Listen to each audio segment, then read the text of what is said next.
if you guys can hear us and maybe even see us. Who knows? Yes. Who knows? I already left a comment in the comment section, so I'm like, I broke the fourth wall because I'm speaking and I'm also leaving comments at the same time. But you forgot. And to I am pull holding the comments board. Yes, because that's a fifth wall break. Yeah. Cool. Yes, we're live. Fantastic. And people can hear us. Amazing. Hi, rollers. Happy to see you. You all recognize Stefan, I assume. Maybe the camera is too far, but it's his brother Colin. And Hi. We're here with Bear Battalion today. Is it the whole battalion yet? Or you have some other participants in it? So when we began, it was the two of us, the Bear Brothers, the Bear Battalion. Mm-hmm. And we made an announcement that we were going to do this campaign and asked if anyone wants to join. And within a matter of 2 weeks, we had 14 members. So we have 14 members of the Bear Battalion. And if you're watching right now, hello to everyone. Yes. Some of them are probably watching right now. That's really cool. Welcome, Bear servicemen and women. So who do you have there? Your friends? Or some who? Family members? Other family members? So, as members of the Bear Battalion, you mean? Yeah. So, Stefan and I, we are German-American. And I say sometimes we're the product of love between Europe and the United States. Our mother is German, our father's American, and so we've had experiences in both the U.S. and in Europe. Mm-hmm. And the Bear Battalion reflects that. We have members that are American, we have members that are German. In fact, there were also some members of the Dach Battalion that are basically our... Switzerland, Germany, and Austria. Austria, yeah. And they, of course, do their own campaigns, but they also mentor us a little bit with our campaign. Nice. So, let's talk to our viewers a bit. You can also check them, so I may miss some of the comments. Hi, Rick, Stefan and Colin. Welcome, guys. Just Jimmy. Hi, my friend Bina, McPigeon, Bear... How do you de-abbreviate that? No, the abbreviation. Okay, got it. Yes. I will never tire of seeing myself as a typable emoji, by the way, so please feel free. Keep using it. Yeah, you see, it's a pretty cool photo there. It's Andreas Lech who created them. There he is. He's a German, and you guys, how do you call it? Deutschlander, maybe? Deutsche. Deutsche? Deutsche, yeah. Okay. Andreas is really good in this and really, really quick. He's always creating those emojis before you guys join the stream as guests. Oh, it's me. Hi, Someone Rachel. emojied me. That's so cool. I want to say this has made it all worth it already to have my own emoji. Guys, we don't have much sun today in Kyiv, but we have I think enough light to see our faces properly. Yeah, that's good. That's good. Okay, we love and support you guys. McPigeon says. McPigeon, I think, is also an American. Mm-hmm. We have a lot of Americans here, and a lot of them. It's early morning in the United States right now. A lot Good of them morning, are waking USA. up to come to this stream. So, Good morning, America. Thank you for starting your day with us.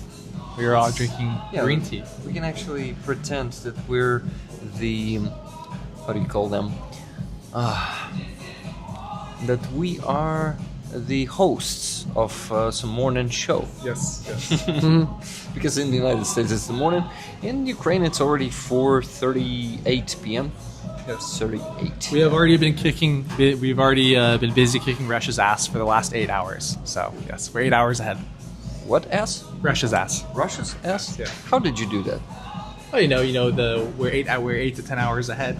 So they're just waking up, and we've been busy doing that already for 8 to 10 hours. But thank you for joining the party. Yes. Hi, JC. Hey guys. Hi from Canada.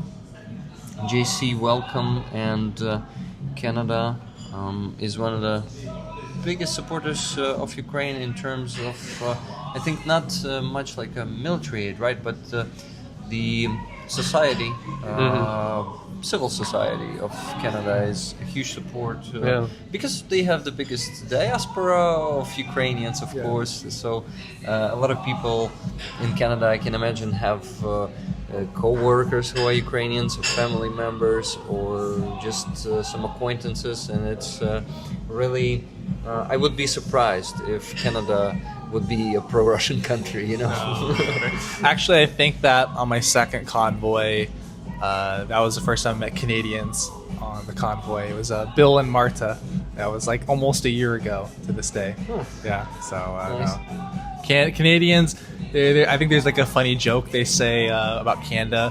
When the sorry stops, the war crimes start. Because Canada used to kind of be infamous for doing war crimes like 100 years ago during the First shit. World War. I didn't know that. Yeah. But I think they've outgrown that now. Yeah. We're so used to, on the globe, looking from left to right, and we think, okay, there's Europe and the United States, but if you look from top to bottom, Canada is wedged right between Russia and the United States. Yeah, you're right. Maybe additional cause for solidarity with Ukraine. And Canada is actually literally in between of United States, and Russia is super close to Alaska, you know, there to the United States. Hi RP Marcin, hi Cheryl.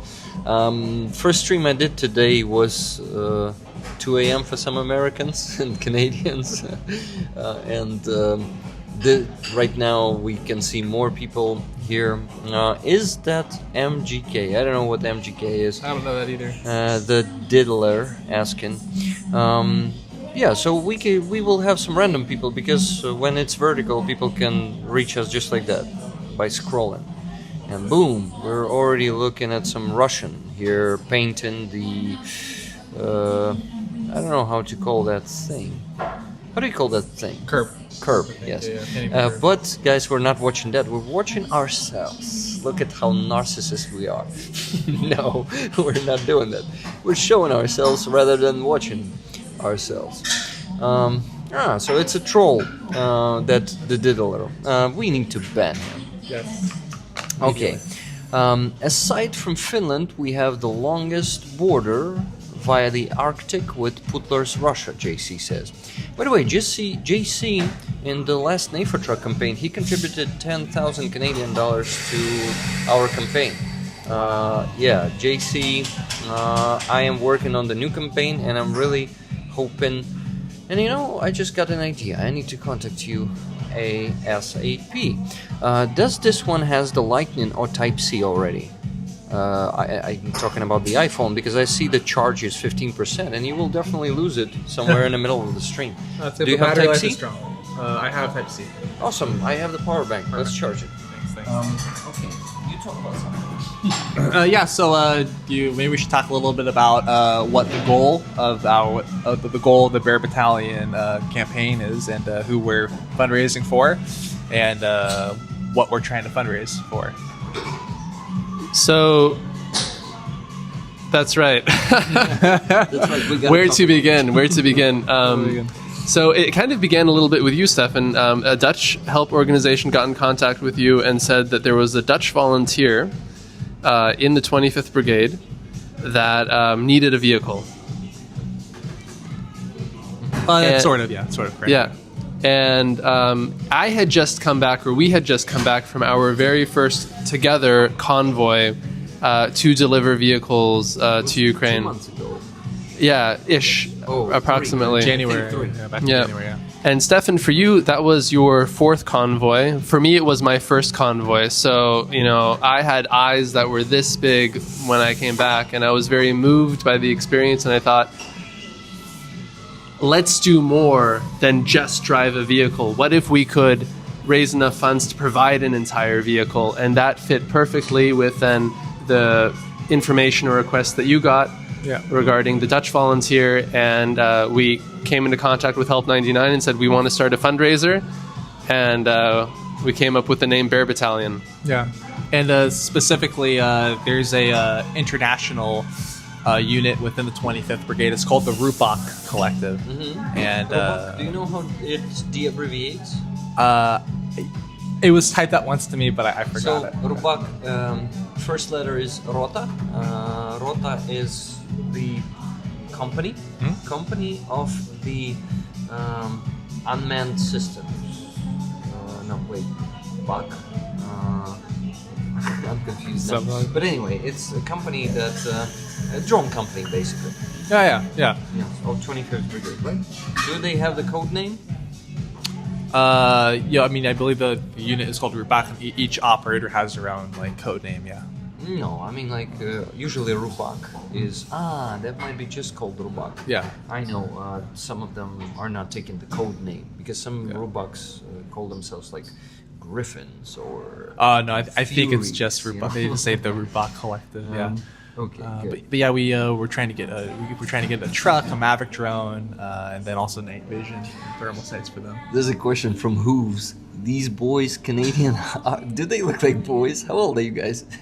Well, I think, Last I checked, I was 30. In the same way that the English say lads, you know, it's compliment. We'll take it as a compliment. Okay. So how old are you, Colin? So I am. Well, actually, I'll let you guess. Which of us do you think is older? He already knows. I know already. You told me last time I saw you. Yeah. So I'm 33. Yeah. I'm 30. So basically, we're almost siblings with you. I'm 34. Okay. But you turn 34 this year, right? Apparently, I do. Okay. Well, I'm not going to be asking when's your birthday. September 6th. Okay. But anyway, I think I need to take this microphone time to time into my hands because sure sounds like okay. I thought they were talking about the sound not being well, but it's better to hold it like this, guys. You know what? We are streaming for how many minutes already?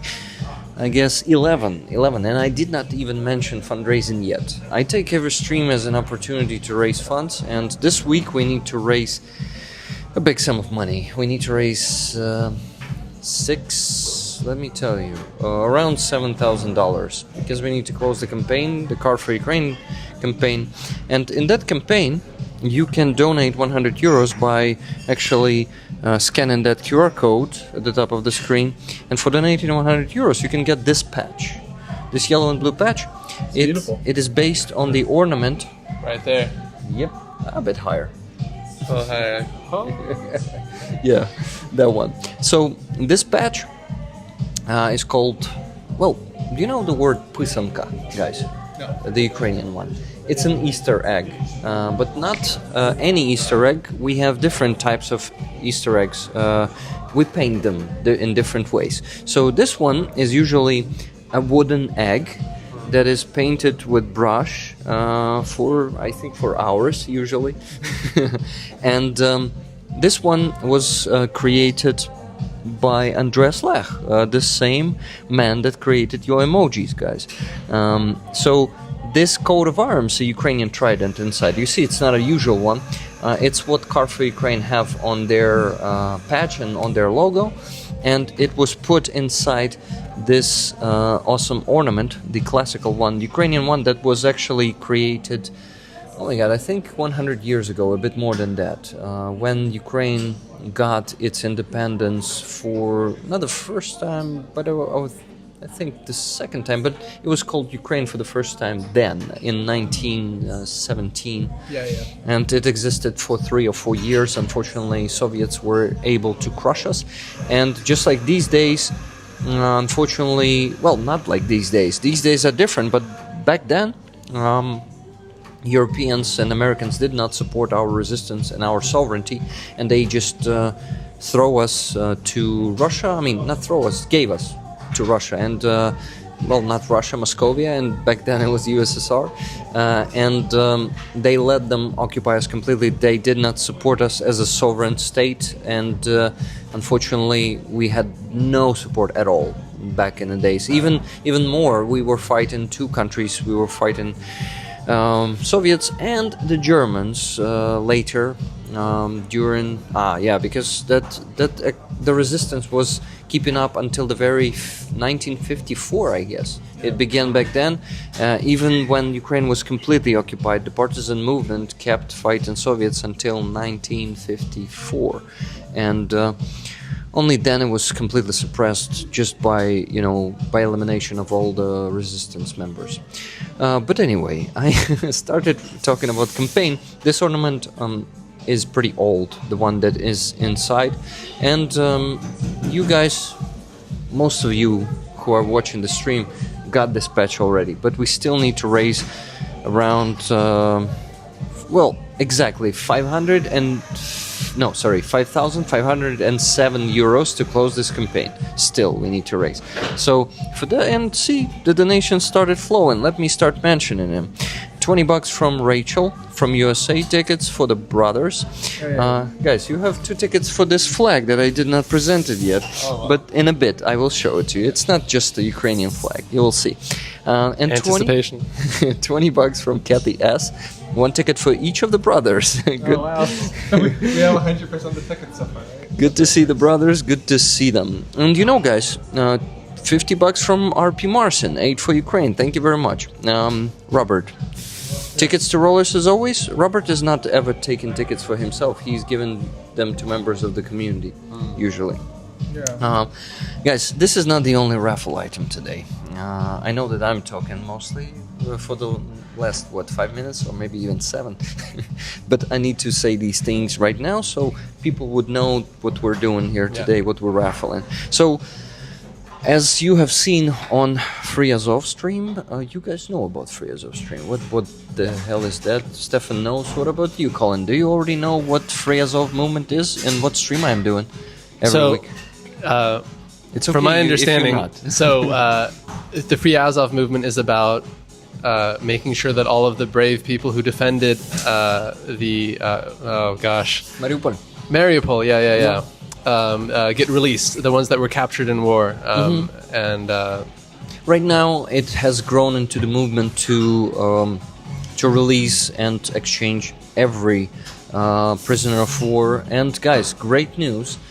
We have this guy who interviews the Russian prisoners of war, Dmytro Karpenko, and yesterday he started publishing the data that agents in Russian on Russian side, like agents who are spying for our side, they are giving him information that in the next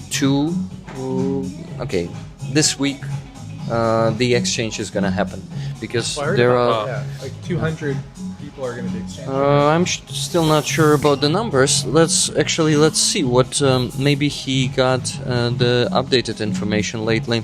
Oh, there he is, Dmytro Apostol. Yeah, he was publishing more info today, photos without the blur, so these heroes might be exchanged. And списки обмену, let's see how many people are there. 205 people should be exchanged. That's really good. So we're basically attracting, with those rallies that are happening every Sunday in Kyiv, we are attracting the international attention. That's what I'm trying to do with by interviewing people there in English. Sometimes, so I go on the street every Sunday. Sometimes the weather really sucks, but I need to do it every Sunday. That's amazing. The Free Azov movement is also international, and I live in Darmstadt, Germany, and there's a pretty big Ukrainian organization there called the Ukraida, and there are 2 fantastic members there called Natasha and Mishael, and they went to Frankfurt and they did a public skit where they dressed up and showed the public what it was like to be captured as one of the Azov defenders, and basically had someone in blindfold and basically showed what these conditions are like, and it raised a lot of awareness as well. And I just wanted to use that as an excuse to say, hi, Natasha and Mishael and Ukraida and Anna and also Anna and Sasha. I hope you guys can see this. So where is it happening, you say? So the Ukraida is in Darmstadt, which is a city in Germany near Frankfurt. Germany. So you live in Germany? I live in Germany, yeah. Okay. For how many years do you live there? 11 plus years now. 11 plus years, wow. And you live in Netherlands, Stefan, right? Yes, for a bit over 4 years. A bit over 4 years. I know that. I mean, rollers, most of them know that. But we have some new rollers. Last time we did a stream with you. So some of them may not know. May not know you? Yeah, that's probably how you say it. I'm also tired, guys. I was not driving for so long as you did. But I just had my tea, so now I'm awake. Okay, that's good. That's good. I got my coffee. Get up and shake it out. I got my coffee. And guys, you know what? I forgot to tell you about the Telegram. I started talking about Free Azov to lead you to this calendar. And I met Aziza there, who is who is my friend, who is a Crimean Tatar singer, very talented one, and a painter also, not just a singer. So she gave me this. This is a calendar which is called the 4th year of the total. Yes, please. Probably closer. Thank you, Colin. So we need to mirror it. Let me do it. So it should be here in the... sorry. I went to settings, guys. I'm trying to unmirror the camera. Camera settings, mirror camera. Actually mirror it instead. So this one says the 4th year of the total resistance. In total, you can actually translate it as ultimate resistance. And it's a 2025 calendar that has this symbol on it. And this symbol is the symbol of Ruch Oporu, which is the, resistance movement. You can directly translate it. It has the SSO, which is a Special Forces of Ukraine, wolf on the background. You see, there is a wolf there. So that, you probably cannot see it there, but let me bring it a bit closer. There's a, I hated mirror stuff, you need to pull it the other side. So here's the wolf, and we can actually show you the insides of the calendar. So there's something to translate here. They have these masks. Show it to Stefan also, please. These masks, and they have that eye on them, you see? Yes. This is actually the description in Ukrainian. Ruch Oporu, so this resistance movement, let's show it there again, is the... спрямована проти окупаційних сил громадська діяльність. So this is the громадська діяльність. Oh my God, guys. Civil activities that are directed to resist the occupying forces. So basically this is a partisan movement organized by Special Forces of Ukraine, and they are informants, they are doing diversions, they are helping Ukrainian side to win in this war by being active in that partisan movement. I don't think I'm going to be translating all here, but let's translate this one. This is the symbol of the resistance movement, this eye, and this represents today, the red one. This is the past, and this is the future. And this symbol, the members of the movement call this symbol an eye that is symbolizing that the resistance forces see everything, and each occupier is on the site, they're aiming on them. So many awesome. So this is this mask. This is also some demonstration of how it works. There's, I think, some grandpa that is calling and confirming the incoming, which it is done. Also, it is done by Russians. They have their agents here in Ukrainian rear. But unlike these, those who are operating here for Russian side, they are traitors. These guys are the resistance. They are partisans, and their cause is noble. I like this one. Show it to Stefan, please. So basically, that symbol of resistance has been made on the field. So guys, by buying the tickets today with your donations, you're actually buying them also for this calendar, not only for the flag. So we're raffling this on this stream. There is some concerts in the shadow. I don't know what. Yeah, there's a description there. But as I told you, do you know what this one says? You don't, because you still don't read Ukrainian. One day old Ukrainian, okay. But Stefan should definitely be able to read it. Stefan, can you please read it? Yeah, it says Mariupol. Yes, Mariupol. And in Russian, Mariupol has this E letter, and in Ukrainian it's going to be this Ukrainian I, like you have an I with a dot on top. And that says Zhovten. Yeah, Zhovten. Zhovten is October. Yes. Awesome. So guys, this one is for October. Sorry, Colin. So this movement is, I don't know, I think this calendar is pretty awesome. They have their own coin, you see?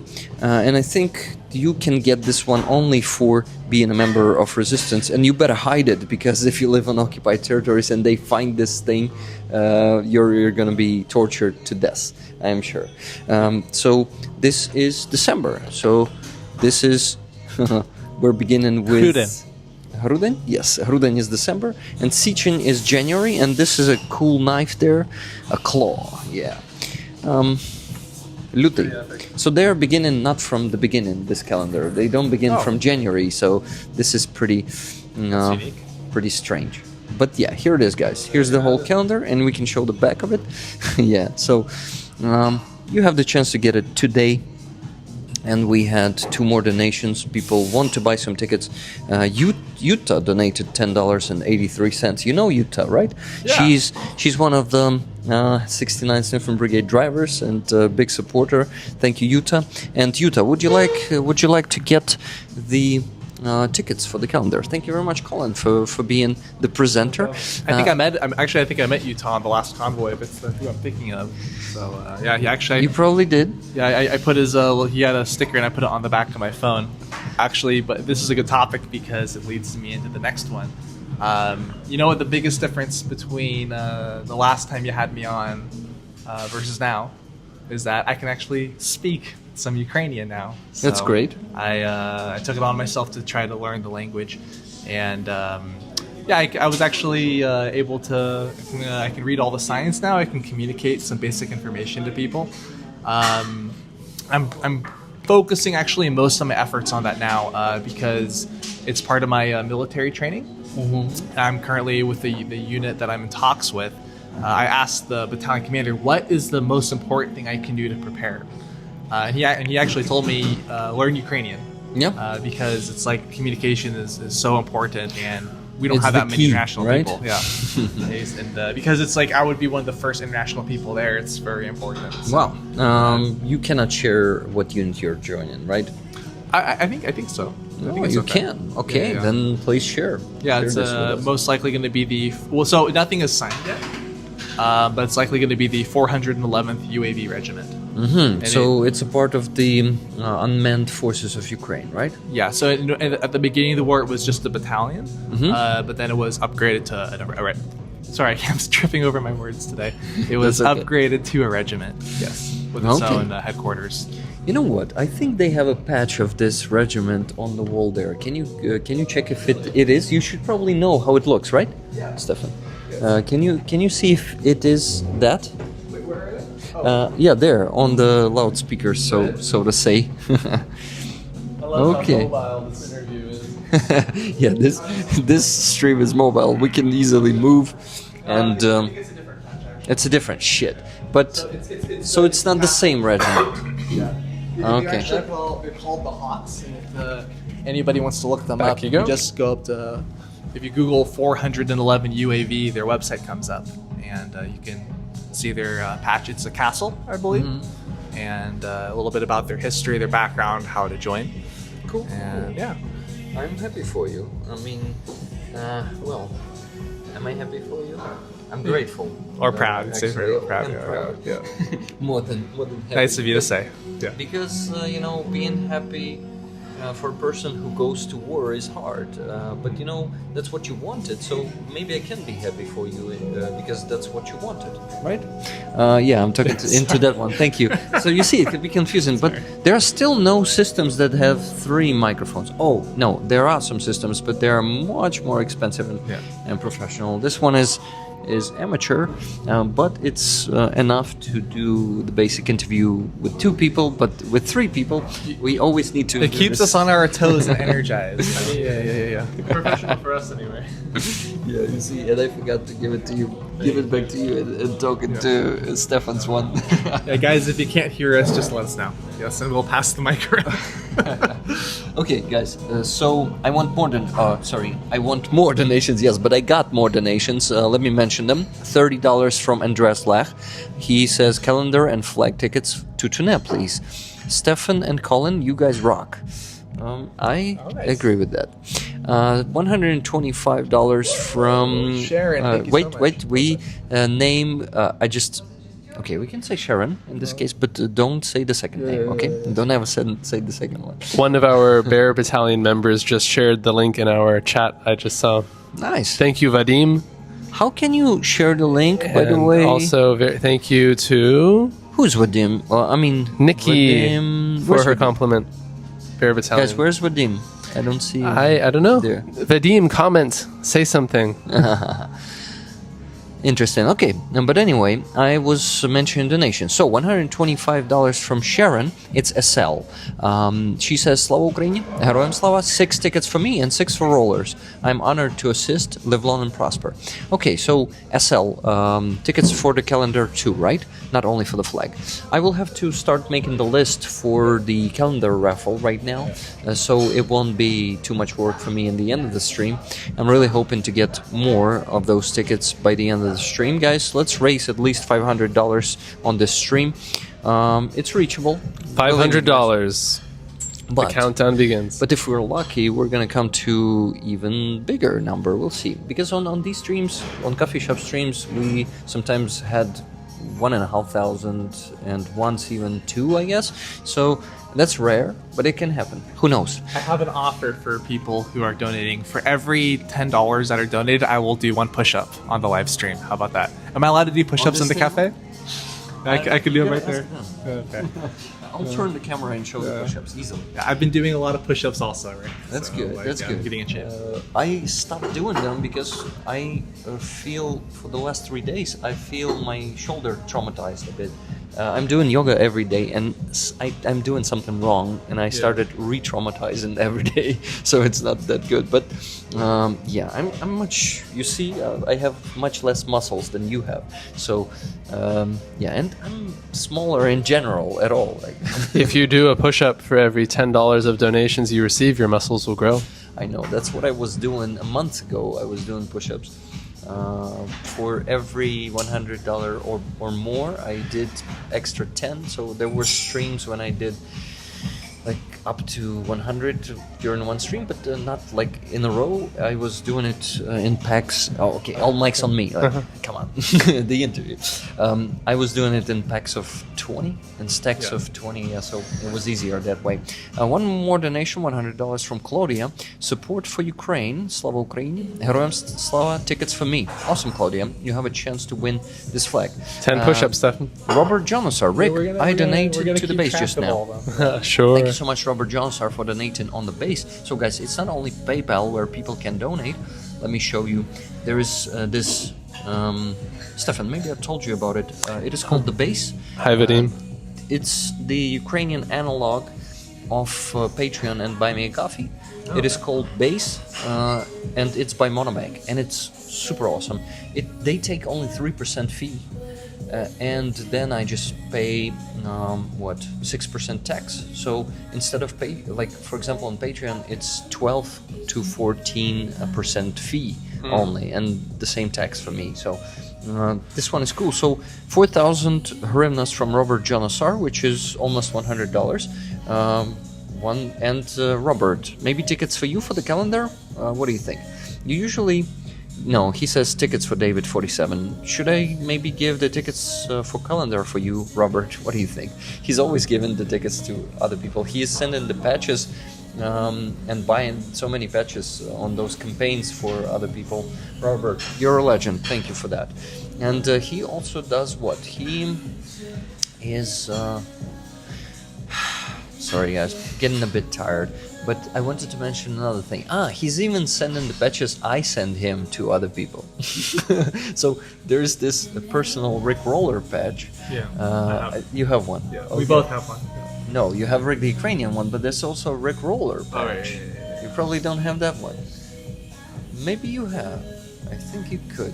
May I say something about the Rick the Ukrainian badge? Yep. So I have here now a nice collection of badges on my backpack, and I just wanted to say that Rick the Ukrainian's badge was the very first badge that I ever received, and it was on the first convoy trip. It's right there. Rick the Ukrainian. So and I'll never forget that moment when you pressed it in my hand at the handover. Thank you, Rick. thank you, Colin, for coming here and for being a volunteer for Ukraine. It is, it is the least what I could do to give you my thanks. Speaking of patches, I think At the end? was at the end. At the end. Okay. Alrighty, fine. So, $30 donation from Nikki Hill. Tickets, please. Also, Thank you, Nikki. Taking some. So, should I start doing push-ups now, or? Why not? Okay. But you wanted to ask. I don't think it's a problem. Okay. Like, How many should I do right now? let's see, let's count. calculate. I don't know if I can do them all at once. I'm kind of. Let's see. Guys, You guys are gonna make me let suffer. Stefan's push-ups be the encouragement for you to send more donations. Okay, let's make it for that cause, right? Yes. So it's like I will get muscle gains, and Ukraine will get financial gains. Guy in the middle is built different. What's your What go-to beer? What do you mean I'm built different? It's like It means it's a compliment. It means you come across as strong. Oh, thank you. I speak some Big guy, Thank you. I may say. Gen Z. All right. Tell you what, I will do as many push-ups as I can right now, and then we will credit that towards the total. So. Okie doke. Okay, so you wait. Let me calculate real quick how much we raised on PayPal plus those additional almost $100 on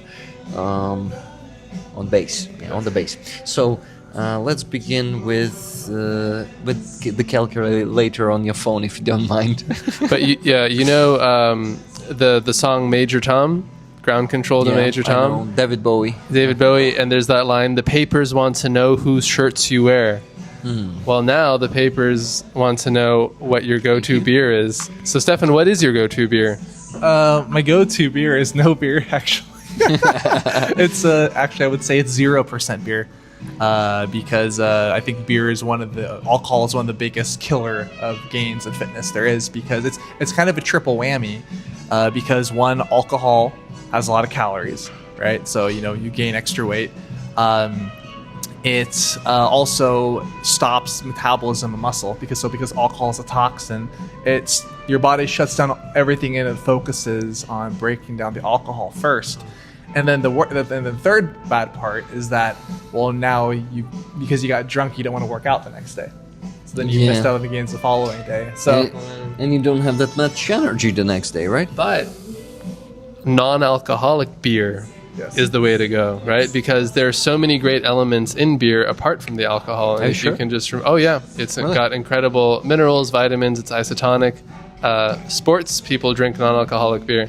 Did I tell you that I used to make beer? No. Yeah, when I was Steffen Berr, who made beer. Yes, when I was 15 years old. So just to reference, the legal drinking age in the U.S. is 21. When I was 15, I decided to start making my own beer. And I would make big batches of 20 to 30 liters at a time. And Nice. My parents What were was the thrilled. name of the brand? it was called Bearmeister. Bearmeister. Because that was a play on my last name. Yeah. This theme runs deep. How many push-ups are we at? Oh dear. 485.83 push-ups. So guys, we've so far both on PayPal and and the base we already raised $485.83. I have to do 49 push-ups. 48. This one is not the whole push-up, so do 48. I don't know if I can do them all at once, but I can do it probably in 2 sets. We should have a format where we continue the interview while Stefan is doing the push-ups. So turn.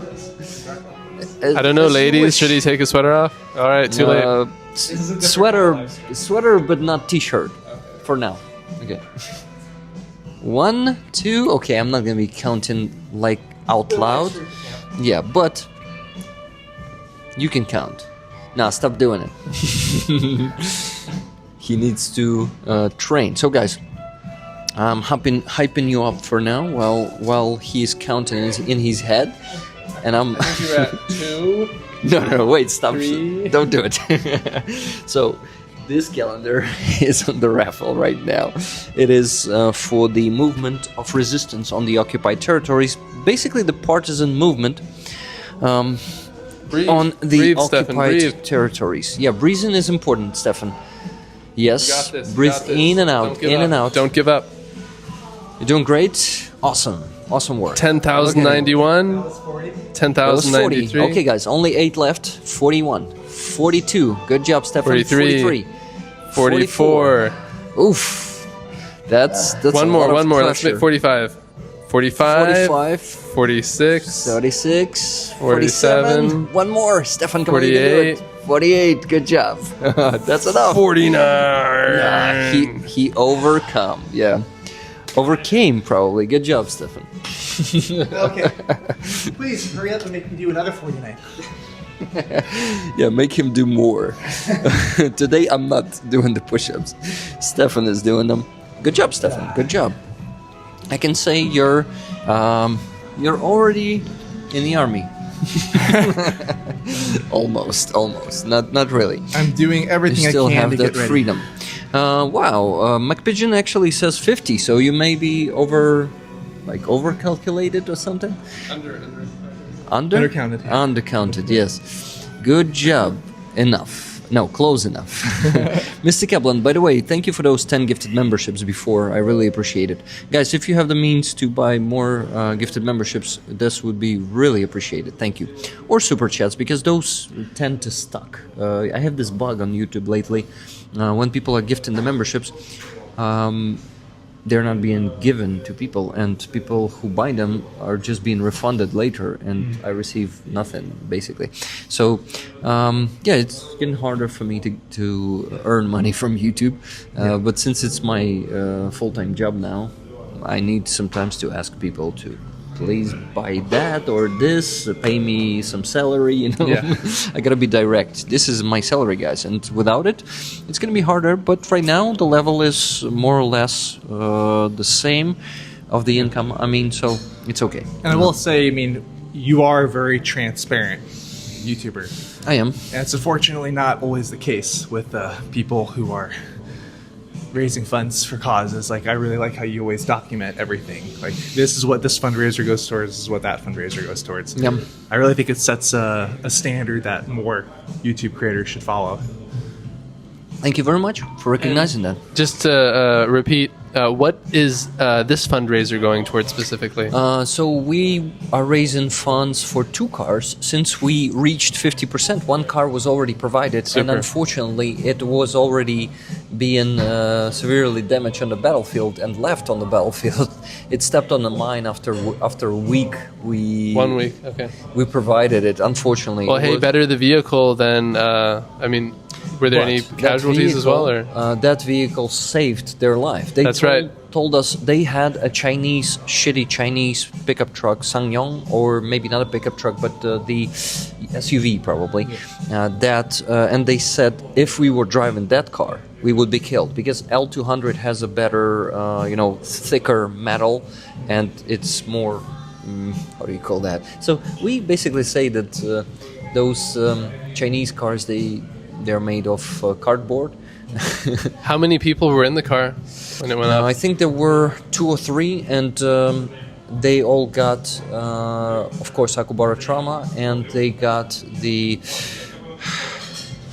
broken bones. Right. Unfortunately. But if it wasn't for this car, all those 3 people would have died. Yes. That car saved those 3 people's That car lives. saved their lives. The money that you're contributing literally makes a difference. I cannot emphasize this enough. These cars save lives. You Yep. are saving lives. Indeed. Rick, you are saving lives. Thank you.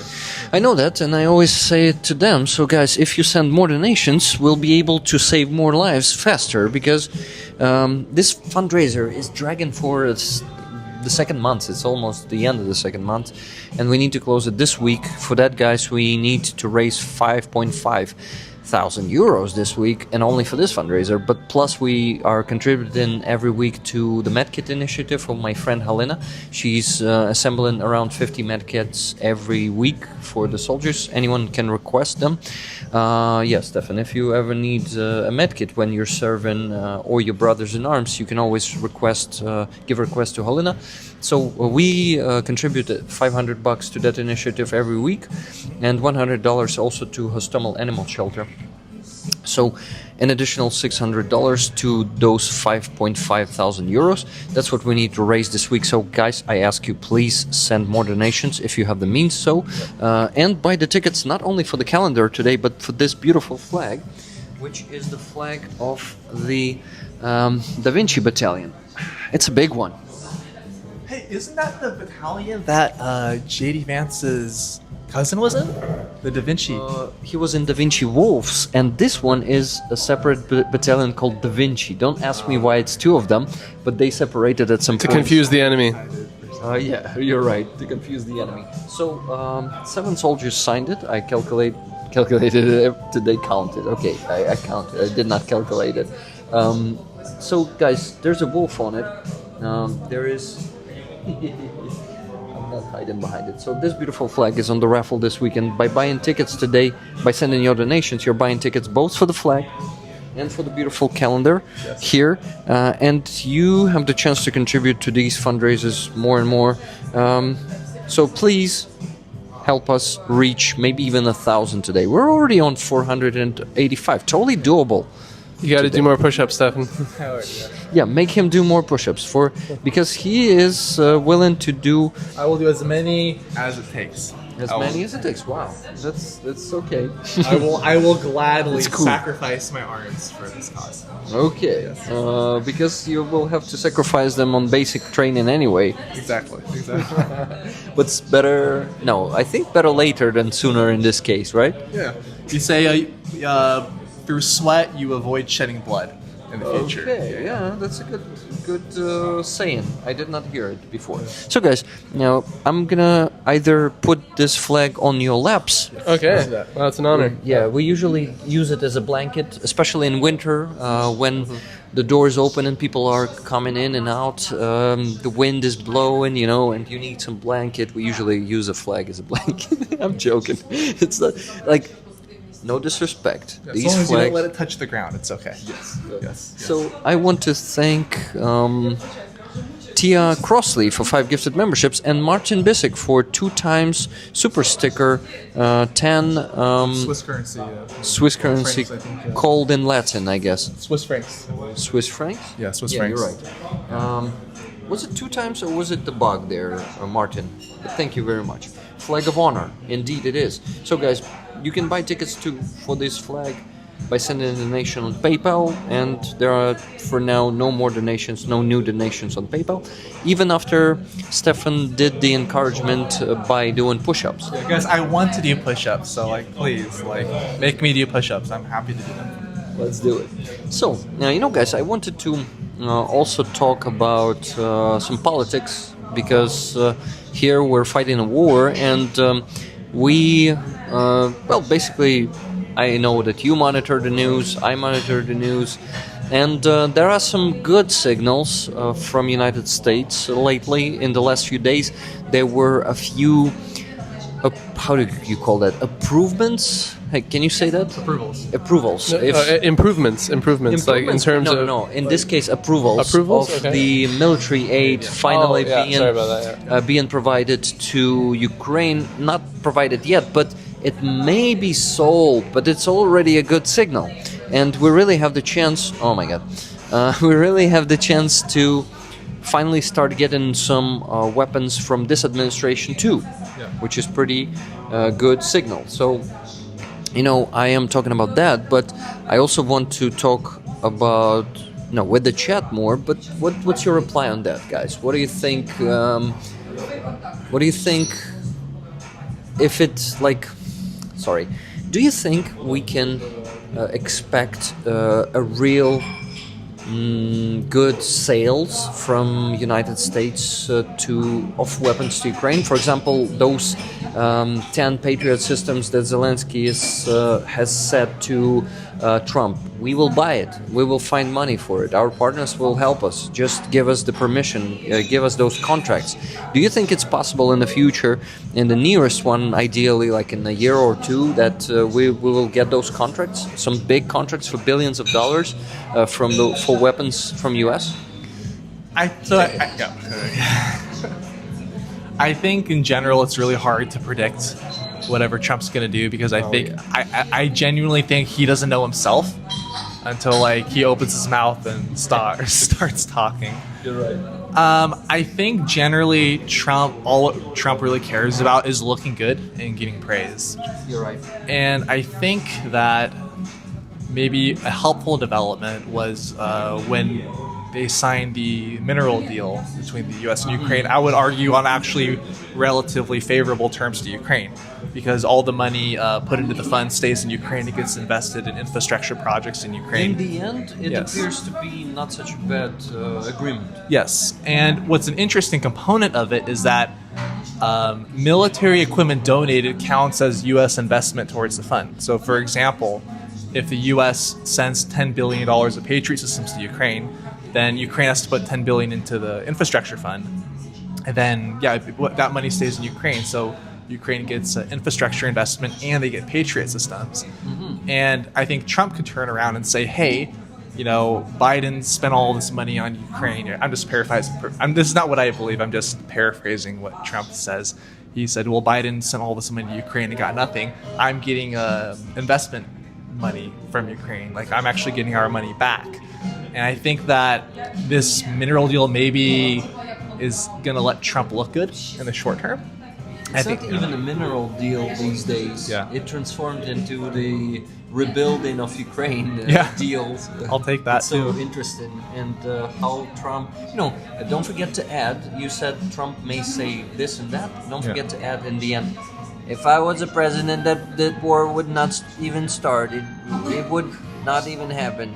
All that shit that he repeats in every statement about Ukraine. This war would not even start if I was a president. Just like how he was going to solve the war in 24 hours also, right? Yeah. But unfortunately, he cannot repeat that narrative because it did not happen already. Anyway. Yeah.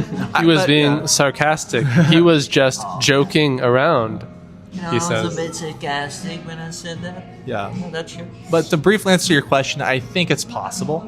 But I think it's maybe not going to happen right away. And I think a lot of other things are going to have to happen first. I want to add something, and that is, as you said, Stefan, Donald Trump cares about his image. Donald Trump, before he went into politics, what was he? He was a reality TV star. Mm-hmm. So he knows how important it is to look good.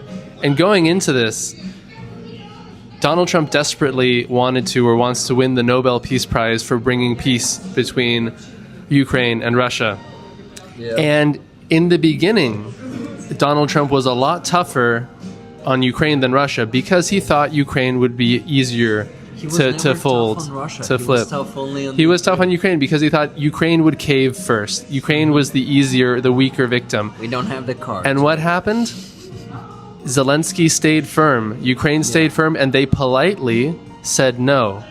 And this is really a key lesson here for everyone looking to deal with this administration.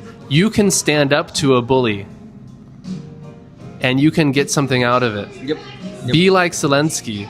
Be like the Ukrainian people. Stand up to the bullies, and suddenly find that a couple weeks, months later, that the bullies turn maybe on your enemy, like Putin, because that's who the real enemy is. Yeah, I'm reading one Ukrainian so-called analyst predictor who was saying this from the very beginning. He said, Trump inevitably will have to be recognizing that he cannot force Russia to just at least negotiate properly, like honestly, and he will be forced to start supporting Ukraine again. Yeah. And this is bit by bit maybe happening. Let's see. And I don't know. I am I'm happy to see that we got one more donation. Hey. $50 from Stefan Nimo.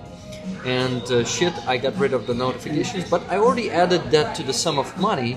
I went to the calculator, and now we're on $535.83 already. So, guys, outstanding. Now let's keep raising. Let's keep getting there. How do I extend it here? Expand it? Yeah. This. Yeah. So that's at least 4 more push-ups for me. Yep. 5. Can I say one more thing about Trump? Of course.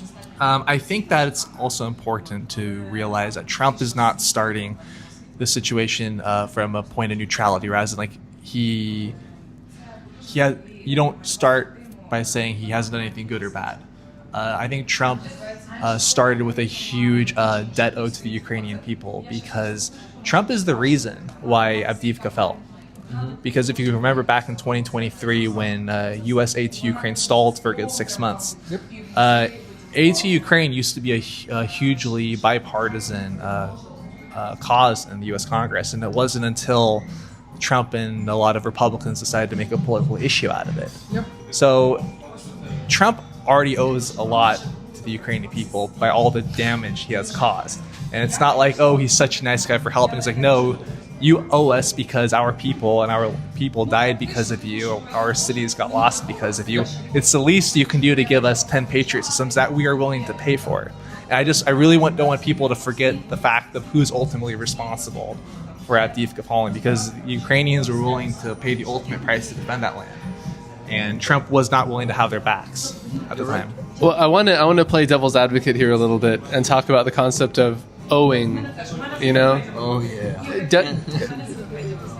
Does the United States owe something to the Ukrainian people, or does the people of one country owe something to people of another country? And I want to bring up one of my favorite quotes from Rocky: "Friends don't owe, they give because they care." And whether or not someone owes something or not owes someone something, at the end of the day, the world is going to be a peaceful, better, more stable place when you have a free and prosperous Ukraine, and when authoritarian dictatorships like Russia become weakened or even destroyed in the sense that their war military machine no longer works. And hopefully someday there can be a peaceful, prosperous a democracy in Russia as well. I know that's very hard to believe right now, Especially for us but I think it's possible. I know a lot of good Russian people who are not in favor of Putin and not in favor of the war. We need to talk about that more, because we Ukrainians, since we have a long history with Russia, it's been going for centuries, and it's not just Putin, his propaganda and all of that, it's deep in their mentality. And yes, there are some Russians that are really helping Ukraine, that are fighting on Ukraine's side. We have the Russian Voluntary Corps, we have the Legion Freedom of Russia, we have the Siberian Battalion. Those guys are especially helpful to Ukraine, and they are friends of Ukraine, indeed. But there are some politicians, Russian politicians, who seem to be in opposition, who live in Europe and USA, who are kind of not supporting Putin, but in the same time, they are not supporting Ukraine. They are also sabotaging the support of Ukraine. They are, unfortunately, supporting some Russian propaganda, and they are being, in the same time, Russian imperialists, even opposing Putin. At the same time, they are remaining Russian imperialists, and they want Russian Empire to keep existing. You gotta be aware of that, and you need to ask any Russian you meet 3 questions. I have this concept of 3 questions that you need to ask Russians, but before I go to that, Rollers asked me to show the calendar once again, and to attract more attention, because we need to get more donations, and the flow of them stopped completely right now. So, guys, while I'm going to be showing it, you talk about it. What do you think? The challenge. Yes, I will. How about this? I will try to pronounce the. Wait, you mean talk about the calendar or? Yeah, the calendar. Okay. Yes. So it says Четвертый рік, total. I'm very sorry. I'm trying my best with the pronunciation. Total нього 20-25 спротиву. So, this calendar. I don't have the microphone now. Okay. But I have the cards. Look how many of them I have. We all have the cards. 13. So, guys, there are not 13 months in a year, of course, but there's a title page. So this calendar has a lot of description of the movement of resistance that is the partisan movement on Ukrainian territory, and those people who work in the shadows, who risk their lives, if not every day, then maybe every hour. So they really support our resistance a lot. I mean, not just our resistance, but some operations against Russians. They give the coordinates, they research, they provide intelligence, and this calendar represents that resistance in this case. So you have the chance to get the calendar by donating right now. I'm gonna start making a list right now, because in half an hour we need to end the stream. Sorry, not in a half, in an hour we need to end the stream. think I'll give you a lift, guys. Rick is so enthusiastic that, he just couldn't hold the microphone. Yeah, I started throwing it away. That calendar is pure fire, Andreas Lack says. Indeed, my friend, Ukraine had the third largest nuclear arsenal that they agreed to get rid of Budapest Memorandum. How much is that worth? 10 Patriot systems? It worth much more. And that's also where I would super agree with you, Stefan, on the concept of owing, because there was an agreement, the Budapest Memorandum, with security guarantees, Russia, Great Britain, and the United States, saying that if anyone invaded Ukraine, they would come to their aid. And so far, I mean, that hasn't really happened yet. So I would say, yeah, there's a little bit of debt to be paid there. In my opinion, unfortunately, that was a trick. There was not a real agreement. There was 3 countries tricking Ukraine into just giving up their weapons, because we see what those security guarantees mean. You can shove your ass with it. Whoever's in office at that time, right? Who was there? Bill Clinton? Bill Clinton, yeah. Bill Clinton, then there was our president Kuchma, I think. Kuchma and Kravchuk, 2 presidents were responsible for that. Kravchuk started it, and Kuchma finished it. In Britain, I don't know who they had. Tony Blair? No, I'm not sure. Maybe before that. Back in the 1990s, yeah, I'm not sure who was the... I'm also not sure. I'm an American who can find countries on the maps, but I'm not good enough to tell you who was the UK Prime Minister in the 90s. Okay, so guys, I think the rest of the stream we should spend on talking to the chat, because I've been neglecting the chat, talking to you mostly, and promoting all these raffle items. Let's promote the flag once again. Yes. So guys, this week we have this Da Vinci Battalion. Let's move it to our side a bit. Yeah, here it is. Guys, so there's a wolf here at the center, and we can show it closer. Let's show the wolf. A bit closer to me. Yeah, like that. So here's the wolf, guys, and there is D, there's V, there's W there, so Da Vinci Wolves. And there's a sword on top, and there's a digit 1 on the sword. You can see it because it's a first separate battalion. Now it is being transformed into regiment, so it's going to be even a bigger force. And we provided an AFA truck for the guys from this battalion on the last convoy. And 2 of them, their signatures are here. There is Santila. There he is. Can we show it? Yeah. Yeah, there is Santila here, guys, and there is Makita at the bottom. So these 2 guys signed this flag for you, and you are buying tickets today both for the calendar and for the flag. Flag is being raffled on Sunday, so it's a longer raffle, and the calendar one is shorter. I'm waiting for more donations, guys. Come on, we can do it. We can reach maybe 700 today. Tell me if we can, because we're right now on $535.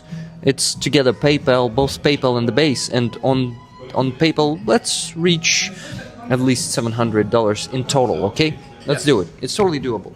And also, since we're moving attention to the chat, guys, if you would like to ask me or my brother any questions, we can answer, well, not any question, but I would say most reasonable. Try us. If there's anything you'd like to know about the Bear Brothers or the Bear Battalion, please feel free to ask. Yes, please do, because you see, my this fundraising initiative, it takes a lot of the lifetime.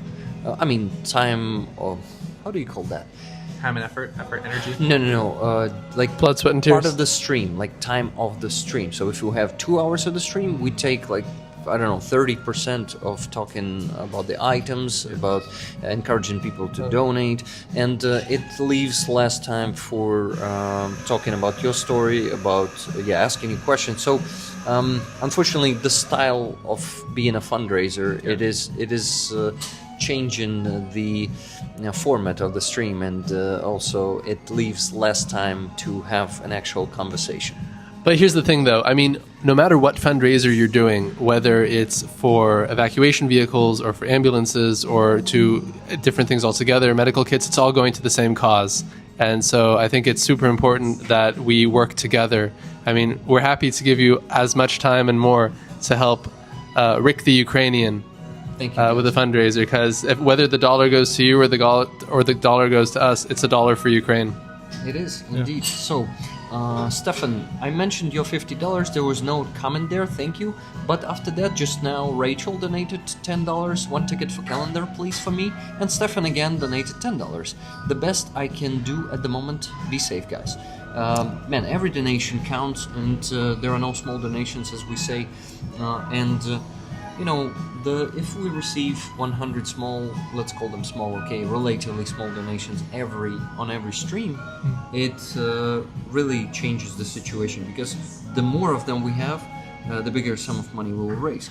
$20 from Curtis B. More push-ups. Yes. More push-ups. So let me tell you, +4 to those 5, 9. So let's collect a bit more of them to not do 9 and then 3 and something like that. And I will also tell you guys about the impact of donations. I once stood for 24 hours in the central square of Harlem holding the Ukrainian flag in the freezing cold. And I'll tell you, like, seeing those donations came in, there's times where I'm like, man, it's 3 a.m. in the morning. No one was going to see it if I, like, just sneak off for, like, 30 minutes to have a nap. But those even the small donations come in, it gives you encouragement. And it makes you want to keep going. So it's not even, it's about the consistency of the donations. And that's something that helped keep me going. I saw there were a couple questions that came in. Someone asked, RP Marson asked, do both of you want to serve in Ukraine? Well, I would say in a way, yes, because Colin is helping run the Bear Battalion. He's bringing trucks. He's doing a lot for Ukrainians in Germany. So I would argue in a way Colin is serving. I guess the question is what is meant by serving in Ukraine, right? From a fundraising standpoint, from a civilian standpoint, from a military standpoint. I'm going to venture to say that the question was based on military service. Yes. Right. But, right now, that's just me. So yes. Yeah, and I think we're following our own path. Everyone should ask themselves deeply, how can I, with my skills and background, best support Ukraine? And Stefan asked himself that question. And what was your answer, Stefan? It was to join the military. Specifically, do you want specifically as a drone pilot? As a drone pilot. And for me, given my German American background and given my business, what I do for a living is basically professional networking and mentoring. So I have a lot of contacts in different parts of the world. That's great. And I feel the best way I can support. And no problem. The best way I can support is through fundraising and providing money, and also not only that, but the original reason why NAFO was founded was to fight Russian disinformation and create good communication and medium about that.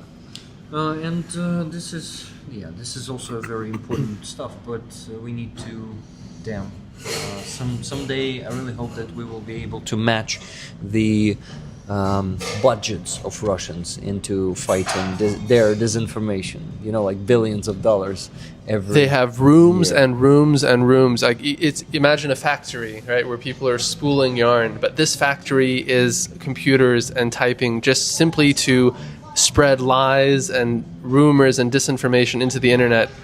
And we have this volunteer effort, NAFO, right, countering that, but where is the organized at a high level of government countermeasure against this? We really need to see on the governmental level and politicians stepping up. Sorry, I'm talking a little. Yeah, but there's a problem with that when it comes to the freedom of speech is being abused by Russians. By calling their propaganda a freedom of speech. Elon Musk says that a lot, right? When he's spreading Russian propaganda, he says it's a freedom of speech. They're suppressing pro-Russian parties. It's really anti-democratic. But the problem is when it comes to freedom of speech and Russians abusing it, it's hard to countermeasure in it without really suppressing the freedom of speech, which is being abused. Even freedom of speech has its limits. As Mark Twain famously said, you cannot yell fire in a crowded theater. And speaking of Elon Musk, there were some years ago, there was a Twitter user who would consistently post the location of Elon Musk's private jet. And all of a sudden, Elon Musk was not about free speech anymore. And he said, that's a security risk to me. It's something, but someone could use that information in a bad way, and basically suspended that person from their free speech on X because suddenly his interests were being threatened. As far as I know, that guy was flying. I mean, Elon Musk was flying to Russia multiple times when that trekking was done, to Moscow in particular. Nikki Hill donated $10, saying matching Rachel tickets to Stretch. I think Nikki Hill has donated multiple times. Yeah, 2 times today already. So $10 more. And guys, we're at the moment. Sorry, Stefan, to use your phone. No, it's great. It's what's there. That brazenly. So guys, we're at 500 and oh my god, it's not that easy now. $585 and 9 more push-ups for Stefan to do. Yes. But I want to finish with the sentence I started, or rather not the sentence but the topic. It is about the questions to Russians. So 3 questions. First one, you gotta ask each Russian, who's Crimea? And the answer should be immediate. Ukraine. Who's Crimea? The right way to pronounce it is to whom Crimea belongs to. And they should reply Ukraine, and they should not really think long. Because this is the question where every imperialist is getting a bit disclosed, if they say, oh, it's not that simple, then definitely they think that it is not so simple. But every one who supports Ukraine will tell you that it is Ukraine's, right? Crimea belongs to Ukraine. I have a naive counter question on that I think some other people might also have in their head. So when you asked me the question, to whom should Crimea belong? The first thing that came up in my head was to the Crimean people. Yeah, the problem with that is there are internationally recognized borders from 1991, and Crimea was a part of Ukraine as an autonomy. So it was ARK, Автономная Крымская Республика, Автономная Республика Крым. So this was already an autonomy in Ukraine, and saying that it is Russian and annexing it, or even saying it's saying it's Ukrainian is already saying that it belongs to Crimean people because it was an autonomy, but as a part of Ukraine. Gotcha. They voted to join Ukraine. And they voted to join Ukraine. Well, there you go. That's the answer right there. Yeah, there was a referenda there, and an actual one in 1991, and it was done in the whole Ukraine to separate from Soviet Union, and people voted to separate, and Crimean people voted to separate as an autonomous republic as a part of Ukraine. And if we talk about even given a second thought of reforming the borders of 1991, which is basically allowing Russia to annex Crimea and making it normal, making a crazy historical precedent for other countries like China to annex other territories, it's unacceptable, it's super dangerous, and it will result as a full-scale World War III. And that's what Trump's administration is doing right now, giving out those narratives, saying those narratives that, Crimea is actually for 11 years, they did not take it back, You do the accordion very well. Thank you very much. Thank you. I'm the best deal maker in the world. So I want to thank Mr. Kaplan for 10 gifted memberships, and Miriam. It's not Steve Sane. Miriam and Steve Sane, you have a very, very alike user picks there. Thank you, Mr. Kaplan. I think it's stuck again, right? Look similar? They look similar, indeed. So, guys, it is stuck. You see how it stuck this time. Mr. Kaplan gifted 10, and only 1, 2, 3 were given to people, gifted memberships. And so it's broken again, guys. Only super chats and super stickers will work right now. So Miriam, I think yours were given. Yes, thank you, everyone. And Mr. Kaplan, thank you too. Adam Round says, well, veterans pay, they want me to go on Medicaid? What's it? It's a U.S. program where it's a way to it's a program where the government and the U.S. pays for your medical bills. Okay, this guy.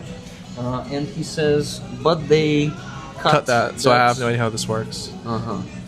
Belongs to Aziza. Yeah, Crimea belongs to Aziza. She's from Crimea. She's a Crimean Tatar. Aziza is our diva, right? Yes, she is. She's amazing. Yes. Okay, guys, who wants to match Rachel? Nikki already matched her with $10 donation. I think you can do it. Some of you can definitely do it. But I want to address the second question. Yes, second question to Russians will be, have you ever donated to the armed forces of Ukraine? Yeah. This is not a key question, definitely. It's just like a side question.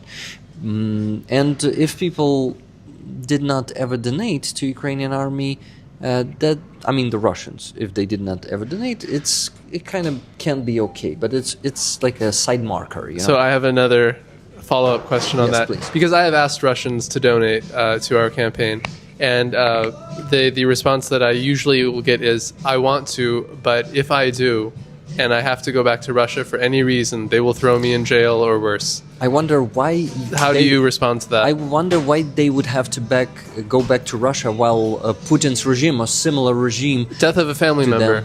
They want to attend the funeral. Well,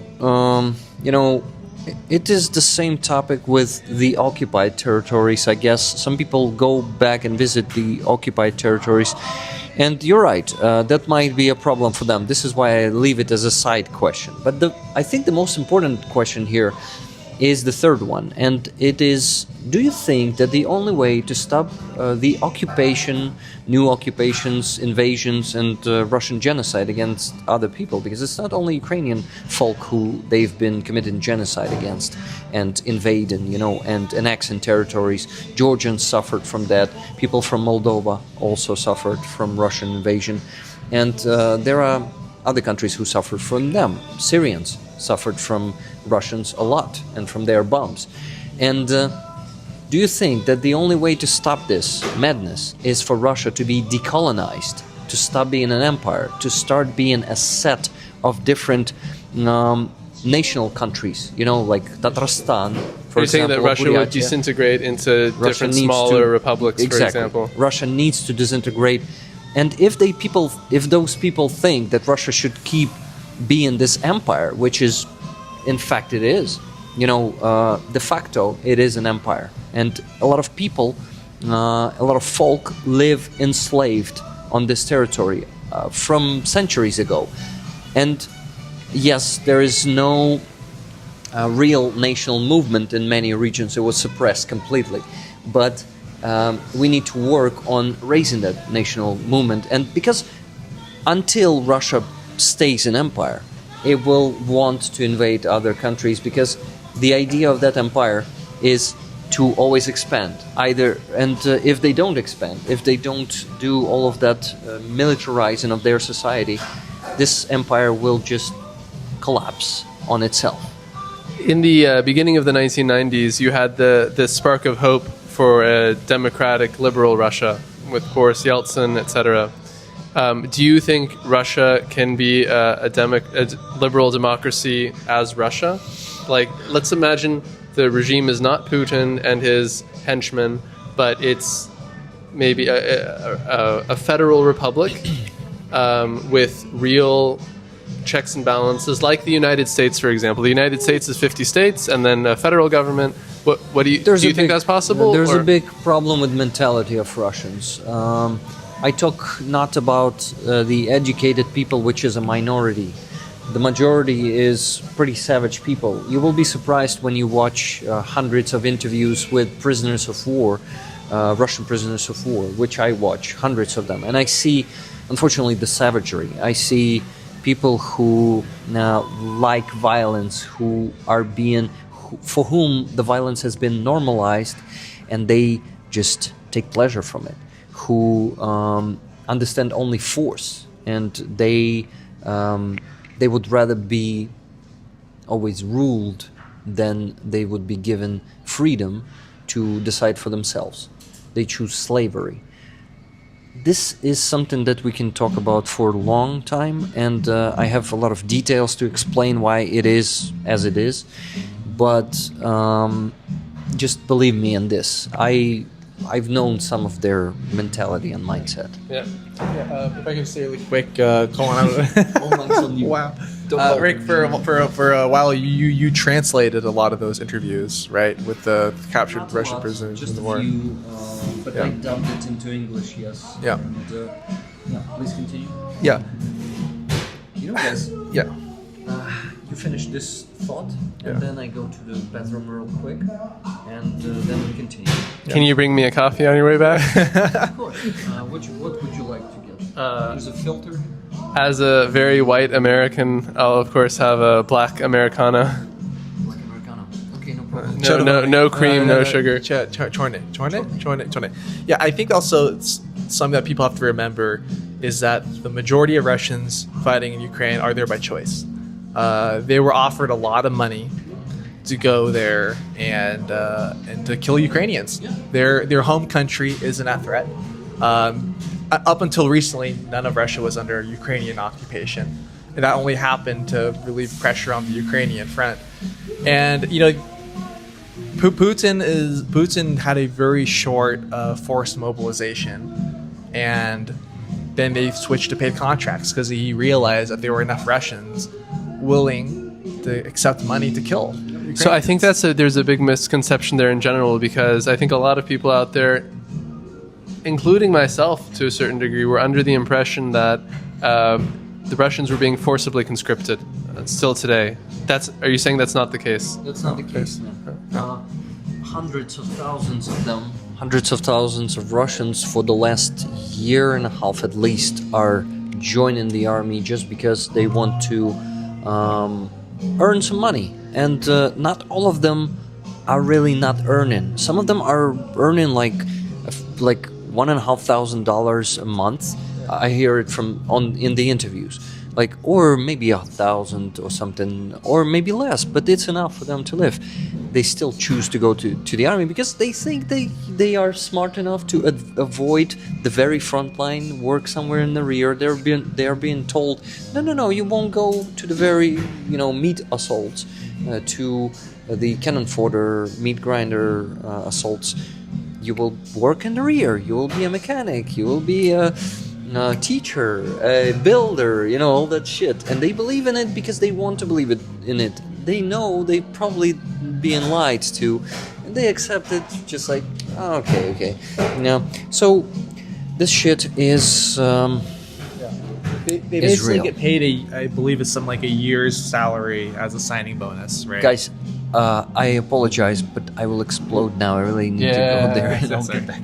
There we go. Sorry to interrupt. No, it's okay. It's okay. Well, now welcome to the Bear Brothers of the Bear Battalion. We've taken over Rick's podcast. So I think...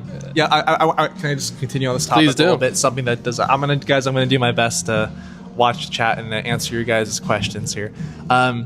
So I've tried to also explain this principle to a lot of Dutch people and Western Europeans, and something that really frustrates me is people say, it's a really poor country, they're desperate, of course they're maybe brainwash the people, the media and all that. And that really frustrates me because it's so you're saying how much money would I have to offer you to go off and kill somebody in a different country? If you think about it, even if you're coming from a developing country, it really has more to do with your morals, I believe.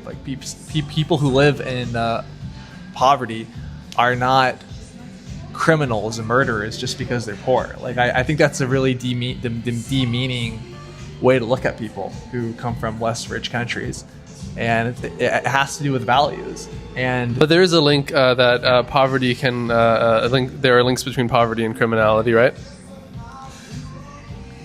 Yes, but there are also countries that are significantly poorer and they're significantly more peaceful than, say, countries like the United States, where we have sometimes crime out the wazoo, right? It's not so simple. That's true, but if you look at the most crime-ridden areas are in the poorest areas of the United States, where if you look at certain areas, in Chicago or other cities, and if you compare them to maybe other countries where there isn't such an economic need and strain, there's a big link there. Hey, I'm just asking you questions to keep the conversation interesting.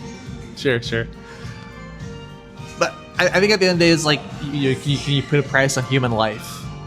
And I don't think it's as simple as saying these people come from a poor country. Of course, they're going to accept contracts to go murder people. So you're saying there's something deeper in the culture? Yes, And what is that? that life is not valued anywhere near as much. So I think the Free Azov rallies are a perfect example of that. Every week you have rallies here in Ukraine of people asking for their soldiers to be returned home, even if it means returning Russian prisoners of war. You don't see anything like that happening in Russia, of a movement across the entire country of people mobilizing to demand their people back, because the people there are viewed as cannon fodder. They're viewed as expendable. Life is not valued anywhere near as much. And I think that's where this willingness to sign contracts to kill people comes from, is that in the culture, just life is not valued. Thank you, kind sir. And in Ukraine, life is valued. So you're saying that here in Ukraine, in the West, there's a higher value for the human life than in Russia. Why is that? What developments throughout history have led to that? I can definitely answer, but the thing is, I need to mention some donations. First of all, this is not a donation, this is support of me directly. Slava Ukraini, Heroям Slava, Rep Tyree, $20 super chat. Thank you very much for that. Rep, After the push-up total. Yes, Coffee is so we good. will, plus 2 more push-ups. But you'll have to do a lot more push-ups because we had to pretty significant sums of money as donations. Slava Ukraini, the English stand with you like one big fist. Thank you, ads. We really will need your troops here in Ukraine someday, I guess. Because you guys are not ready for that. But someday you will have to be ready, because unfortunately, how it is going right now, it doesn't seem that you can avoid being part of this war. Just like any other European country. I know that you British people don't maybe consider. Sorry, once again? It was a question that came in on my side. I don't know if it's direct, but if in case anyone maybe in the chat knows, maybe a question. No, I don't have those contacts. No? Okay. So, guys, I wanted to Rep Tyree. Are you still there in the chat? Because I want to ask you something. If you're still there, let me know.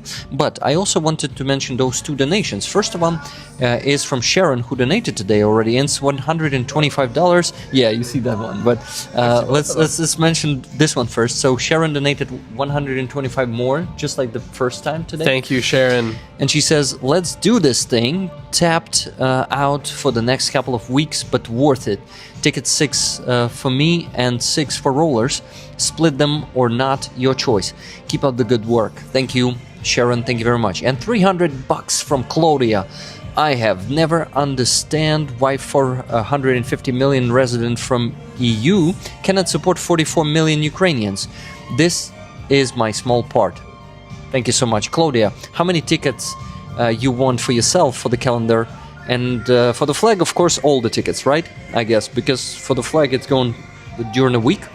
And for what about the calendar? Yeah, so this calendar, Ruch Oporu, which is the movement of resistance by the Special Forces of Ukraine. Special Operation Forces. Yeah, it's different because Special Forces and Special Operation Forces. Tell me how many tickets, please. Thank you. Okay, I need to be fast because I still haven't created the list. Remember, as I said, I need to start creating it earlier because then I'm gonna be in the rush, and now I'm in the rush hour. Yeah. How many push-ups are we at? Okay, we need to calculate that. Oh, by the way, one more donation I forgot to mention. It's £10 from Mark S. I think that might be Mark. You're there in the chat. I know that you are. Claudia, I'm waiting for reply from you. And oh my god, so much work still to do, guys. What if I bring you to the place you need to go a bit late? What do you think? Oh, we have time. There's still enough time for it. Yeah, but I may not end the list in half an hour. It might be in 45 minutes. Yeah, it's okay. Okay. Whatever it takes. Thank you. Can you please Gather until victory. Awesome. And My V is this. Yes, my V is this. This is still a V. Okay, so what? I need to stay focused. I wanted to ask you for an address, but we can do it later. Anyway, it's going to be around 20 minutes to get there. It's somewhere in the center, and we're also so plus 125 plus 300 plus. I don't think I added. Okay, I'm not sure if I added those 40 that were before the 10 pounds. You did. I didn't. And then also the 20 donated to you personally, right? Plus 10, but I'm not counting them here. But anyway, around 50 more. I counted 57. But don't do them yet. Yeah, okay. I'm not going to be able to do them all at once, so I'll knock it out in 2 cents. Thank you, guys. It's an awesome stream. Thank you. I really like it, enjoy it, and you see I have the energy. And it's not only thanks to coffee, but also thanks to you, and thanks to Rollers. Rollers, thank you so much for all overwhelming support with your donations today. We already raised $1,000 today, guys. Good job. Who knows, maybe we'll get more donations in the last 40 minutes of the stream. Claudia said, Rick, tickets from me, please, for this awesome calendar. Awesome. So I think Claudia has the biggest chance to win this calendar right now. But there are some gifted tickets also, so I will be asking for the pluses in the chat, guys. But right now, let me focus on the list. You guys talk to the chat, read the messages in the chat, and reply, because we're really neglecting the chat today. All right. We need to communicate more with them. I will be solely dedicated to the chat now. I'm going to start at the very bottom and then scroll my way up. Let's see. Claudia's. Some stuff about news. Someone says they donated 10 to you on PayPal. Andreas Lach says they donated 10 euros to you on PayPal. Didn't I mention it? Someone says Russian mothers and women have been protesting, but I guess it's occasional rallies. I mean, the thing is, like, you have to factor in the scale, right? Like, if there's 20 people protesting once a year, like... But can we also just point out how much harder it is to protest in Russia than in the Western world? I mean, especially with the threat. Indeed. I mean, it's... Indeed. I think we have to balance these things a little bit. I should not distract myself. Yes, I have so many things to comment on that, but I just don't have the time. But you know what's even harder than protesting in Russia is fighting against Russia in Ukraine, because that's what the Ukrainians are doing every day. Is like they're at war. Yeah, and sure, it's dangerous to protest in Russia, but it's even more dangerous to fight in a war zone. Absolutely. I understand what people say, but I just cannot accept this logic of, if Ukrainians are fighting and dying by the thousands, why can the people not protest to end it? Why not? Because they don't have the same value of human life. I think also, though, it's a matter to the why not. It's a matter of resources. Fortunately, the Ukrainian people and military now have the backing of the Western world. If you're a Russian mother and you want to protest, who's going to back you? You don't have the same kind of support. You're in the worst possible situation. So I think what I simply wanted to say was that I think the dissent does run deeper, but it's a lot harder for them to organize there than it is for us here. Well, that's also maybe again, like for the Revolution of Dignity, right? The Orange Revolution. That also used to be the case here, in a way, right? And then the people protested and got rid of the corruption, and then which led to the circle events. Like, it's been done before. We unfortunately are one of the fewest successful nations who really overthrown the dictatorship of Yanukovych. Other countries who are not that successful. And the thing is, other countries have a smaller population, but Russia is not the case. It is also about their mentality. It's a very long explanation. I would provide it to you someday. Yeah. Colin, definitely. We can have a second... we got another question from Nick. I'm going through these so Rick can work. How do you look on Trump's idea of democracy, changes first interest to change the Supreme Court system? Okay, I will answer this. Can I see the question? Yeah. How do you look on Trump's idea of democracy, changes first interest to change the Supreme Court system. Okay. Well, first off, I just want to say I love, Nick, that you put democracy in quotations when you say Trump's view on democracy. Yeah. Go ahead. So the thing is, like, the U.S. system is supposed to be made up of 3 equal branches of government: legislature, judiciary, and executive. And the legislature is the first branch of government. They're the ones that create the laws. It's not the executive branch. It gets to determine what the other branches look like and function like. Like that's what a dictator does. It's not. It shouldn't even be his. It shouldn't even be within his ability to do to begin with. And the presidency was originally meant to be a boring guy who did all of the executive actions. All of the attention was supposed to be with the legislature, and what's happened is that Congress makes the laws and the president implements the laws. He's supposed to be a boring caretaker, essentially. And that slowly changed over time, but a powerful executive really is the exact opposite of what what was intended by the Constitution. It's really ironic for me to see people on the right pushing a strong executive when they're always the ones talking about the importance of following the Constitution. And limited governments in people's lives as well. And I say that as someone who used to consider themselves very conservative. Like, growing up, I was very conservative, and I had a... Okay. Were you? A little bit. Yeah. For being in California, maybe. Yeah. No, I did used to be conservative. I did used to vote. I did used to vote conservative. Then I found out. Conservative now? I mean, I would argue in a way I have a lot of the similar values. I just argue that the party changed. You know, I also tell people I think there's a difference between Trump before January. What was it? January 6th. When was the attack on the Capitol? January 6th. Yeah. There's Trump pre-January 6th and Trump post-January 6th, and the attack on January 6th was an attack on every American and our system of democracy. And it doesn't matter what political party you are. That attack said your vote doesn't matter, your democracy doesn't matter. And that's why, like, as someone who does consider himself relatively conservative, I will never vote for a conservative candidate so long as he's in charge of the party. Because I am conservative in a lot of ways. I think Trump never changed. I think it was always the same Trump. I just think that he revealed his true self when he was forced into a corner through basically losing the election. Well, I would agree with Colin in this. This is a person, in the end, we can see without values, in my opinion, and he is, he values power and money overall, and of course, and image. The worship of him personally. If not for me, I would be the best pope, And if not for me, this war would never started. If not for everything, then.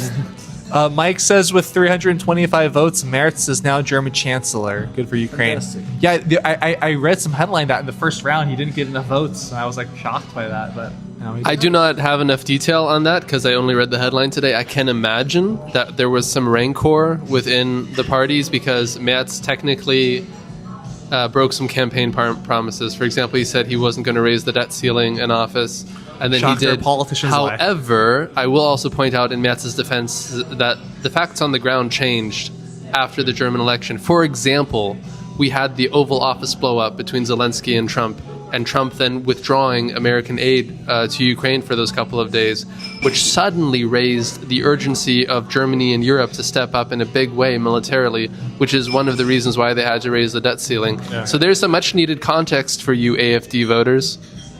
Dem, I want, first of all, congratulate you with recognizing AFD as an extremist somewhat party.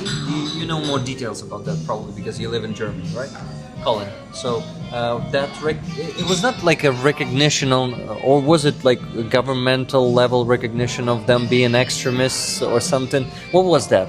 Okay, I want to be honest with you. I would love to be the expert on this topic right now, but given the fact that Stefan and I have been very busy with some Ukraine-related things in the past days, I have not been able to read on the matter. Okay, but my understanding is that basically the German institution that is in charge of such things, they had a long and lengthy investigation and finally labeled the AFD as a right-wing extremist party. And that, I believe, was also the right decision, because the AFD has continued to move more and more to the right since its founding. There's a YouTuber you probably know very well called Torsten Heinrichs. He used to be in the AFD, and he left the party because it was becoming too right-wing extremist for him. And if you look at some of the filth and bile that is in listen, there are Germans that I like that unfortunately are misled on the AFD and support the AFD. I don't think they really realize how right-wing extremist certain elements in the AFD are. In their party. And it was the right decision for this to happen. I want to quickly talk to some of the community members right now. Reptile, please tell me if you're still there. If not, then I will try to reach out to you some other way. But anyway, RP Marcin, please tell me, Robert, to whom I should give the tickets for the calendar right now. Your donations, guys, because we got one more $50 donation from RP Marcin. It says the same, 8 for Ukraine, so 5 more push-ups, so it's 55. Okay, you can do push-ups now? You can do them in parts, but I think... I'm going to have to carry you to dinner tonight. I'm gonna try to knock out 30, how about that? Okay, let's do it. So, more push-ups. Я сподіваюся, вам нормально, що... Watch out with the cables there. Stefan віджимається. Вам же ж все одно? Okay, super. So, Stefan needs to show off a bit. Guys, I remind you that you're also getting tickets for this beautiful flag this week with your donations. Okay, so let me turn it to Stefan. So he's getting on the floor. And if you want, okay, like that. 30 more? Okay, let's go. You can do whatever. 4, 5, 6, 7, breathe, 8, 9, 10, 12, I cannot hear you. 13, 14, 15, 16. Guys, can you hear him breathing? 18. Yeah, I'll give the 19, microphone here. 20. Sorry. 21, 22, 23, 24, 25, 26, 27, 28, 29. Hey Rick, tickets to rollers. Thanks, buddy. Thank you very much. High five. You're doing a great job. 25 more to go still. 25 more to go. Okay. And you have to, in 3 minutes, you have to do the next 25. Tell you what, I'll take a minute break and I'll do the next one. Take 3. Sure, no problem. But we, Reptile, yes, you're still here. Reptile, please check your Patreon membership, because I think the payment for the previous months did not go through. So yeah, and tell me if it was intentional or not. If it was intentional, it's also okay, because everyone has their reasons. I would just love to know about them. It's again about my income. Very important. Listen, one of the so as I mentioned earlier, I'm involved in mentorship for my career. We connect mentees and mentors. And a mentor of mine, I'll never forget this. He said, we have an update. Forget almost push-ups. I just sent a real test for Stefan via PayPal. Oh my God. It's $21.67. 2 more push-ups, Stefan. You got me excited there. Rogier, thank you for that donation. And it says next, didn't Stefan live in the Netherlands for a while? How good is he Dutch? Can you let him pronounce this?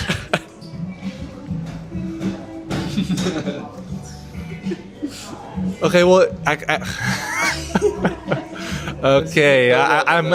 will pronounce. Okay, I have lived in the Netherlands for 4 years, and I'm still living there technically. So he wants me to say de kat krabt de krullen van de trap, and he wants me to say it like 5 times fast. And I'm just gonna. I'm gonna say something in English that's not appropriate if I say it fast. Wait. If he can't do that, I want a refund. Sorry, we're not refunding donations. I also want to point out the Dutch do not believe in refunds themselves, so nice try. He's sitting here. I'm getting ready for my next round of push-ups.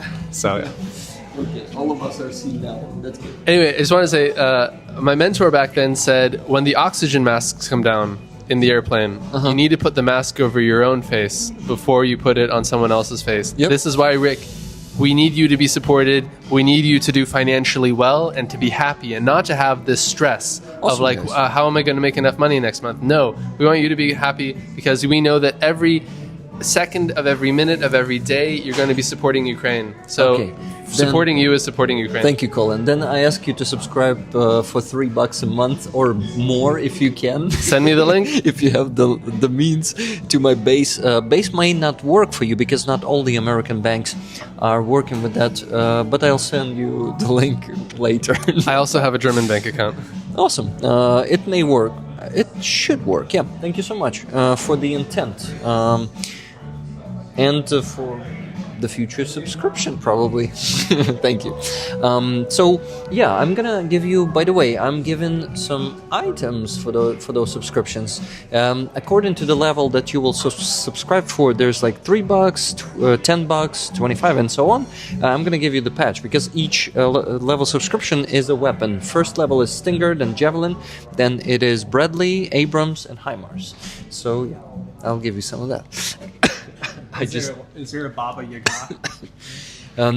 No Baba Yaga, but we definitely need to add a drone instead of the next U.S. weapon there, Ukrainian FPV drone, and we're working on it a bit. Huh? Or the Budana artillery. Bogdana. Bogdana. Yes, Bogdana. Guys, and I'm not working on the list, and I should have finished it like. Where it's so entertaining, man. Like, you know, Someone said 50 more push-ups from me. Who was that? well, that's if I would mean Stretch. 500. Stretch wrote 50 more push-ups from me. Stretch, you did not donate 500 more Have to, dollars. yeah. I'll tell you, It's $10 Stretch, if you per donate push-up. $500, I will happily do them right now. Stefan, how much money do we need to donate to you for you not to serve in the Ukrainian military? Enough to win the war. How much is that? Ask Trump. According to him, this war would never have happened if he was in charge. So he's Well, apparently smart so- enough to know the answer to that. Oh, yeah. Wait, Stretch says I sent 50, lol. Stretch, I think I missed it. By the way, and give this one to me. Sorry, Stefan. So, yes, Andres, I noticed your donation. For some reason, there was no notification about it, but yes, it said Matchin RF's donation, tickets for tonight. Awesome, my friend. Thank you for that donation. And Stretch, did you donate? No, wait. I know your name, your first name, and I don't see it here on my PayPal today. I don't think you donated 50 to the PayPal today. Maybe it was on the base or Donatello. It might be Donatello. So there's another platform for subscription and donations, the Ukrainian one called Donatello. So I think I was supposed to do 25 next, but then someone donated. Indeed, he donated to the base. Stretch donated Stretch, 50. we got it. So You're in. Stretch, it's not for every bucks. It's for every $10. Every 10 So, bucks. Wait, can you see me there? Yeah, a bit. Like, yeah, it's for every $10, so it's plus 5. I apologize. It says Rick Rowland, LFG, Slava Ukraini, razom do перемоги. Do you know what LFG is? What? LFG? LFG, yeah. What the hell is that, Stretch? I'm old now, apparently. I don't know what the Stefan, days are saying. 30 push-ups. Wait, so it was 25 Plus five. plus 2 because if someone else donated 2 more. So 32. 32, okay. 32, let's go. Let's get the Yeah, camera. He's doing the 32. Okay, raising funds for Ukrainian army with push-ups. Stefan is performing. Okay to mention where we're at? I mention it time to time, but I think lately probably not because, yeah, but most of them already know that's where why we are. Yeah, okay. That's why But UPSEC, after Sternenko was, there was an attempt to murder Sternenko. You know about that, Ukrainian volunteer. one of the I heard biggest about that, ones. yeah. And activists, I probably stop talking about what place we're in. Hey, Russians, stop killing people. It doesn't work like that. Rick Rowland, LFG, Slava Ukraini, razom do перемоги. So you donated 50 first. Okay, got it. 50 hryvnias, and you thought it's $50, but no, it should be 2,200. Good job, man. Bravo. I've done, let's see, 102 push-ups. 102 push-ups. Good job. Go back to your place. Shit. It was the calendar I'm smashing with my ass. The calendar that we were supposed to raffle like in 7 minutes, but I still need to make the list. So, Stretch, would you like some tickets for this calendar of the Ukrainian resistance, the partisan movement? It's a pretty cool one. You have a lot to read there in Ukrainian, but you can use the Google Lens for the translation, I guess. Okie doke. Thank you, Stefan, for doing push-ups instead of me today. Hey, we have some trolls. That's good. That means that this stream is being shown to more people. That's good. Gym stream next. Stefan, gym stream someday? Yes, we're gonna start the Ukrainian gym. Stefan does push-ups, and all the proceeds will go to Ukraine. I bet. So you will probably have to do them naked, right? Oh God! Since it's OnlyFans. It has to have a creative twist to it. So, Now, Reptiri, I see you subscribed as Bradley on YouTube, but on Patreon the commission is less. So if you can someday maybe cancel this one and renew your Patreon one, that would be cool. But if not, it's also okay. Thank you so much. I appreciate it too. By the way, guys, this is probably your friend donating. Vadim P. Love to see the Bear Brothers on your stream, Rick. $20 donation. Vadim, would you like 2 tickets for the calendar? Yes, and it's Vadim. Vadim, the one and only. Is one of the members of the Doc Battalion, and I think that one of their fundraisers showed the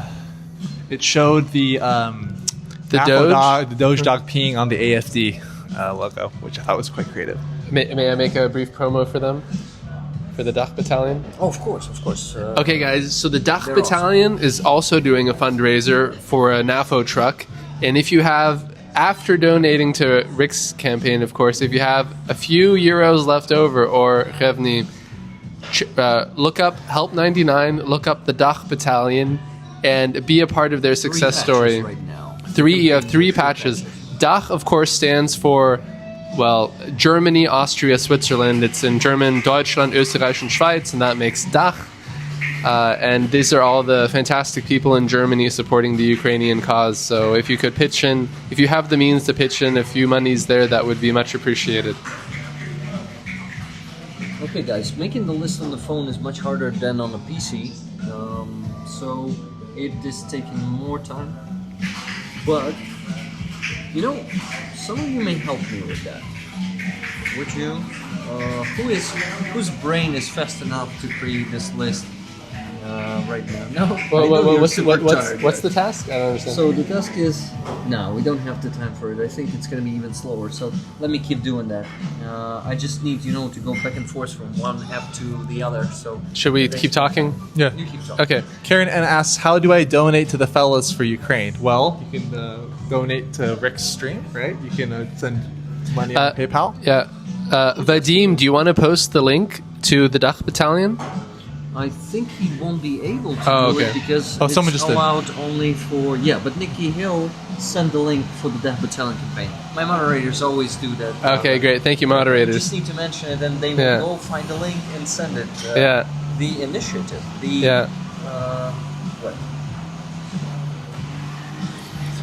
Plam MTL says, hi guys, hello Stefan, nice to see you again. We met last summer at a handover. Great to see you and to meet your brother. Well, she's awesome.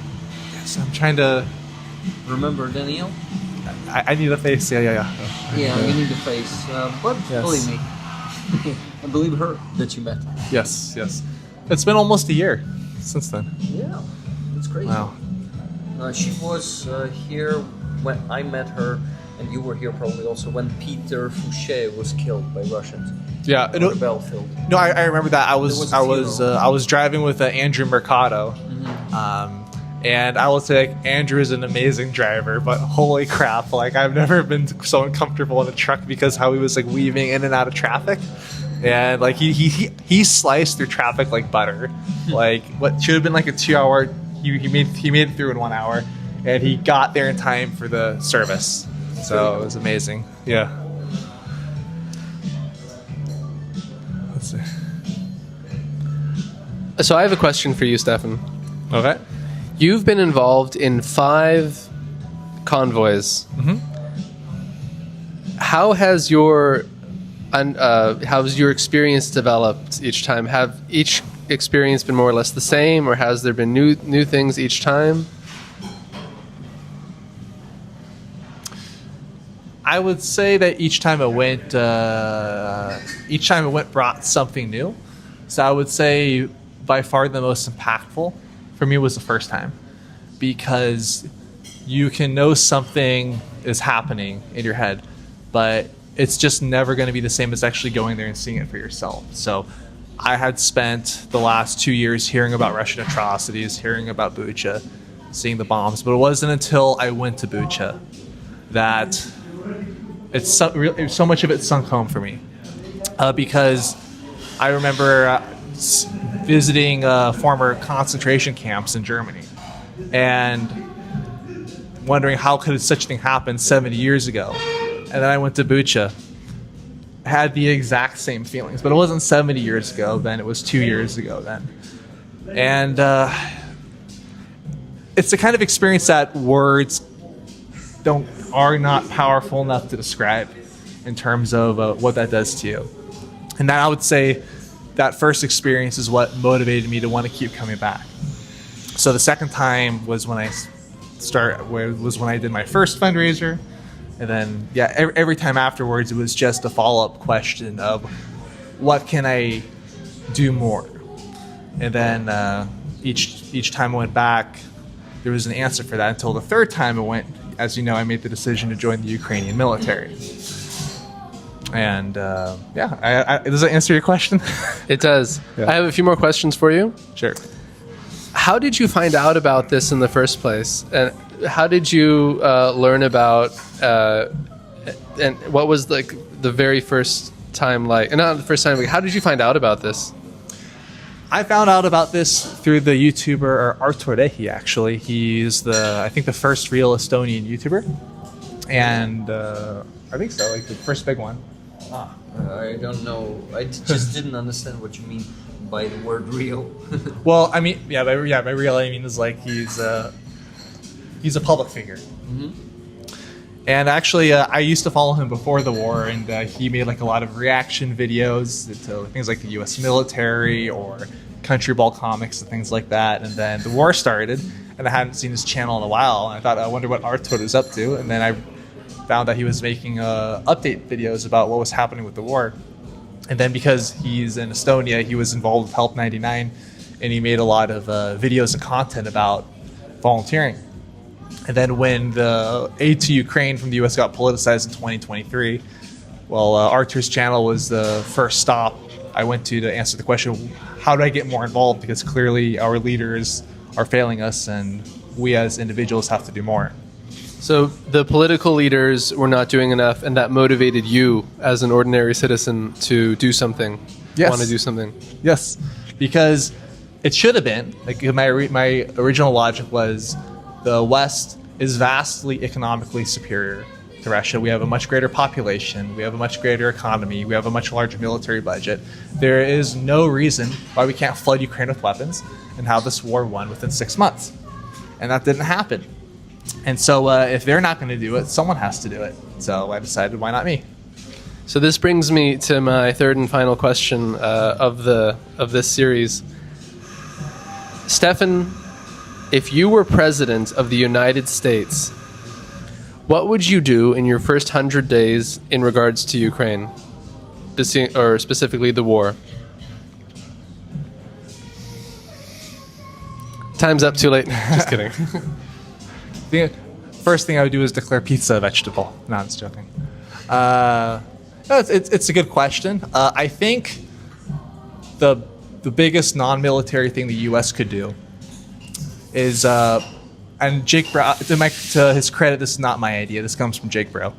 Jake Bro, also a huge NAFO and Help 99 supporter. Thank you, Jake Bro, for raising over $1 million this year for NAFO trucks. Yeah, each campaign over $1 million. 3 or 4 campaigns already. Either $3.5 or $4.5 million in total. Yeah, it's crazy. Anyway, go ahead, Stefan. I would put Russia on the state sponsors of terror list, which makes it a felony to have any kind of business ties with that country. So it would completely annihilate any kind of business relationship between the West and Russia. If you wanted to economically cripple Russia overnight, that's how you would do it. Okay, And that's economically. May I ask follow-up questions? Well, I'm trying to. Okay, go ahead. I want I'll to let you finish finish. answering your question. I would also call it Vladimir Putin. I would make it very clear. This is what's going to be sent to Ukraine. You can either leave now, or your military can get obliterated in Ukraine. It's your choice. You have 2 weeks to decide, and then you would send every weapon system of the United States that is not currently being utilized or retired. And instead of sending it to a scrapyard, you would send it to Ukraine to turn Russian weapons into scrap. And that's what I would do. Thank you. We can just catch up on the chat really quick. Let's see. I keep forgetting to look into the camera. I apologize, guys, if I'm not making enough eye contact with you guys. I unfortunately don't even have the chance, because I either am looking at you, talking to you, or at the phone if I'm talking to the audience. So unfortunately, that's a side effect of being a streamer. You rarely look right into the camera. Of course, if you're not trained enough, multitasking enough, and all that stuff, you need to be really focused on everything and keeping multiple things in your head at the same time. I'm not very good at this, so. Yeah. Oh, Maker made a great point. He says, make sure to wear a suit and say thank you, though. Oh, so yeah, that's a great point. I hope Elon Musk heard that. Yeah. What was your final question? You had another question. Well, I just had kind of a follow-up question on the notion of if you put Russia on the state-sponsored terror list, then no, it would be a crime or felony for any country or business to do dealings with them. Okay, let's imagine you state that, and then China says no. Mm-hmm. Then what? I mean, the thing is, China's already mostly complying with U.S. sanctions on Russia because they don't want the threat of secondary sanctions on Chinese banks and Chinese entities. So I find it highly unlikely that China that's not willing to gosh, why can't I speak in English today? China is not willing to risk secondary sanctions. How on earth would they then want to risk the consequences that would come from violating the state sponsors of terror list? Correct me if I'm wrong. Isn't China selling drones to Russia? And Yes, but and weren't Chinese soldiers recently captured in Ukraine fighting for Russia? Well, the difference... Rick, please feel free to correct me if I'm wrong here, but small numbers of Chinese citizens have been captured, but it seems like it's more of as an individual voluntary basis instead of being an official unit with the People's Republic of China. But unfortunately, I think China is secretly supporting Russia much more than we know, and China is really dedicated in making sure that Russia not loses this war. Maybe not completely winning this. So I think, unfortunately, we will see more bigger and bigger support from China to Russia, and I think they're really dedicated to support Russia. Do you think, though, it's maybe also just economic opportunism? Like, we'll sell Russia drones, we'll sell Americans plastics and toys. Anyone who wants to buy our cheap stuff, we'll sell to them? They also sell it to Ukraine, don't they? The drones? Yeah, but they, unfortunately, it's also ideological, similarities of Russia and China, and they are supporting them more for ideological reasons, and they are also, of course, profiting from all the rest of the world. Of course, I think China ideologically is much closer to Russia, and they profit from Russian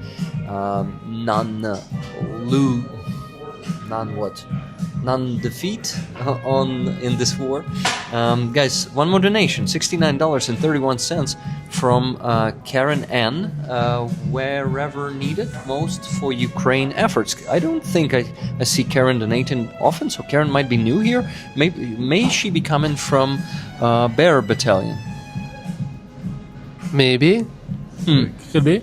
I'm curious. Thank you very much, Karen. So, Karen, would you like the tickets for the calendar for the partisan movement of Ukraine called the Resistance Movement?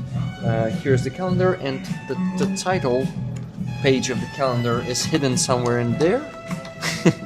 I wonder which one is that. With those calendars, it's always hard, but it looks like this.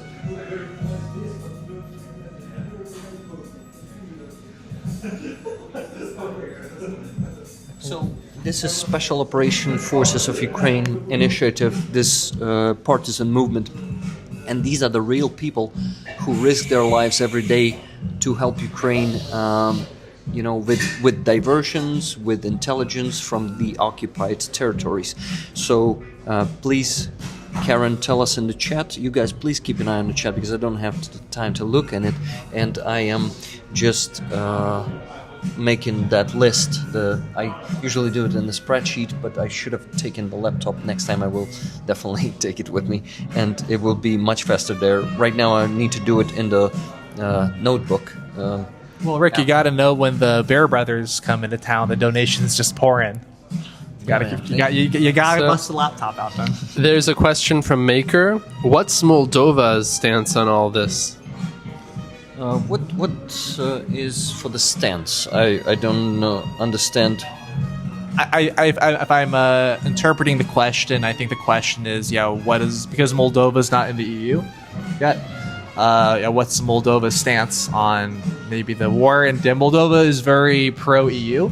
They're trying to join the EU right now, but they're also very much fighting Russian influence because it's a small country. Yeah. It's a much poorer country. And unfortunately, Russia's financial resources can definitely be leveraged there. So it's interesting because there is a small breakaway region. I'm sure this isn't news to Rick, but maybe for some people in the chat, they have the Transnistria region, which is part of Moldova. And they basically, when was it? When this happened in 1998? Russians invaded into Moldova in 1991, I guess, or 1990, and they were doing the same that they were doing in our Donetsk and Luhansk Oblast. They were creating the separatist movement, talking about the Nazis and stuff. And they were, instead of the television back then, reading that in the newspapers. And there are some interviews with some of the captives, the POWs, that are saying, "Oh, I came here because there are fascists here. You call them Romanians, and all that shit." So it is the same. How do you call that? A book? You call it some like. We've seen this book before. Yeah, we've seen this before. Yes, something like that. So textbook. Textbook. Yes, they basically use the same textbook, same tactics to invade other countries. I think the European Union should trade Hungary in exchange for Ukraine and Moldova. That's a good idea. But I would be okay with that. Unfortunately, we need the Moldova's permission with that. Ukraine would definitely act already, but Moldova is really standing back and not acting, and really letting Russians keep spreading the propaganda through that Transnistrian region, and not only through that, but they are taking some action though. It's not like they're totally passive. No, they're acting. But fuck, I need to work on the sheet, and we need to do the raffle. And we have to go pretty soon. In 20 minutes, you need to be elsewhere. Yes, and it's impossible. So you're going to be late because of me.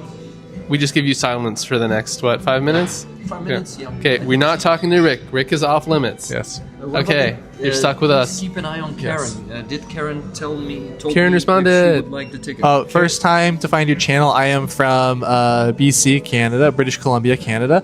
I am not sure what the tickets are for. For the calendar. So tickets, we're doing the raffle. Karen, look, we're doing the raffle of this calendar right now in about 10 minutes. And with your $69 donation, you can get 7 tickets.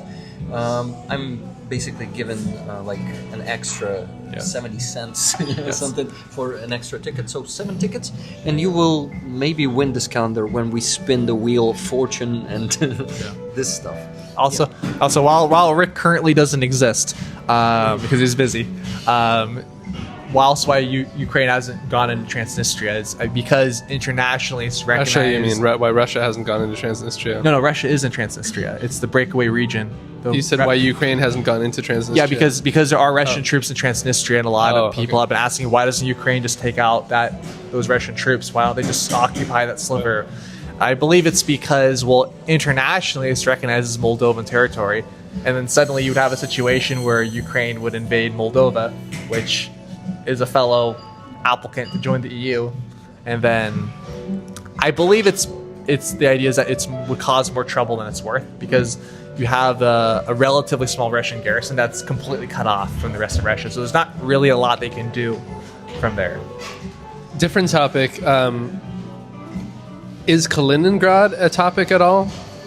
The little islands west of the Baltics? 1 second. Someone says, Karen N says $10 to Rick's PayPal. Thank you. Fragden Shizo says $10. I believe that's all. $10. He said the price of one ticket probably. Okay. Oh, okay. Gotcha. Yeah. So Kaliningrad. So Kaliningrad used to be called Königsberg. Yeah, Königsberg. Königsberg. And it was part of what was called East Prussia. So there used to be a Germanic state called Prussia. You had Austria and Prussia. And Prussia kind of went from what's now known as Kaliningrad all the way to Berlin.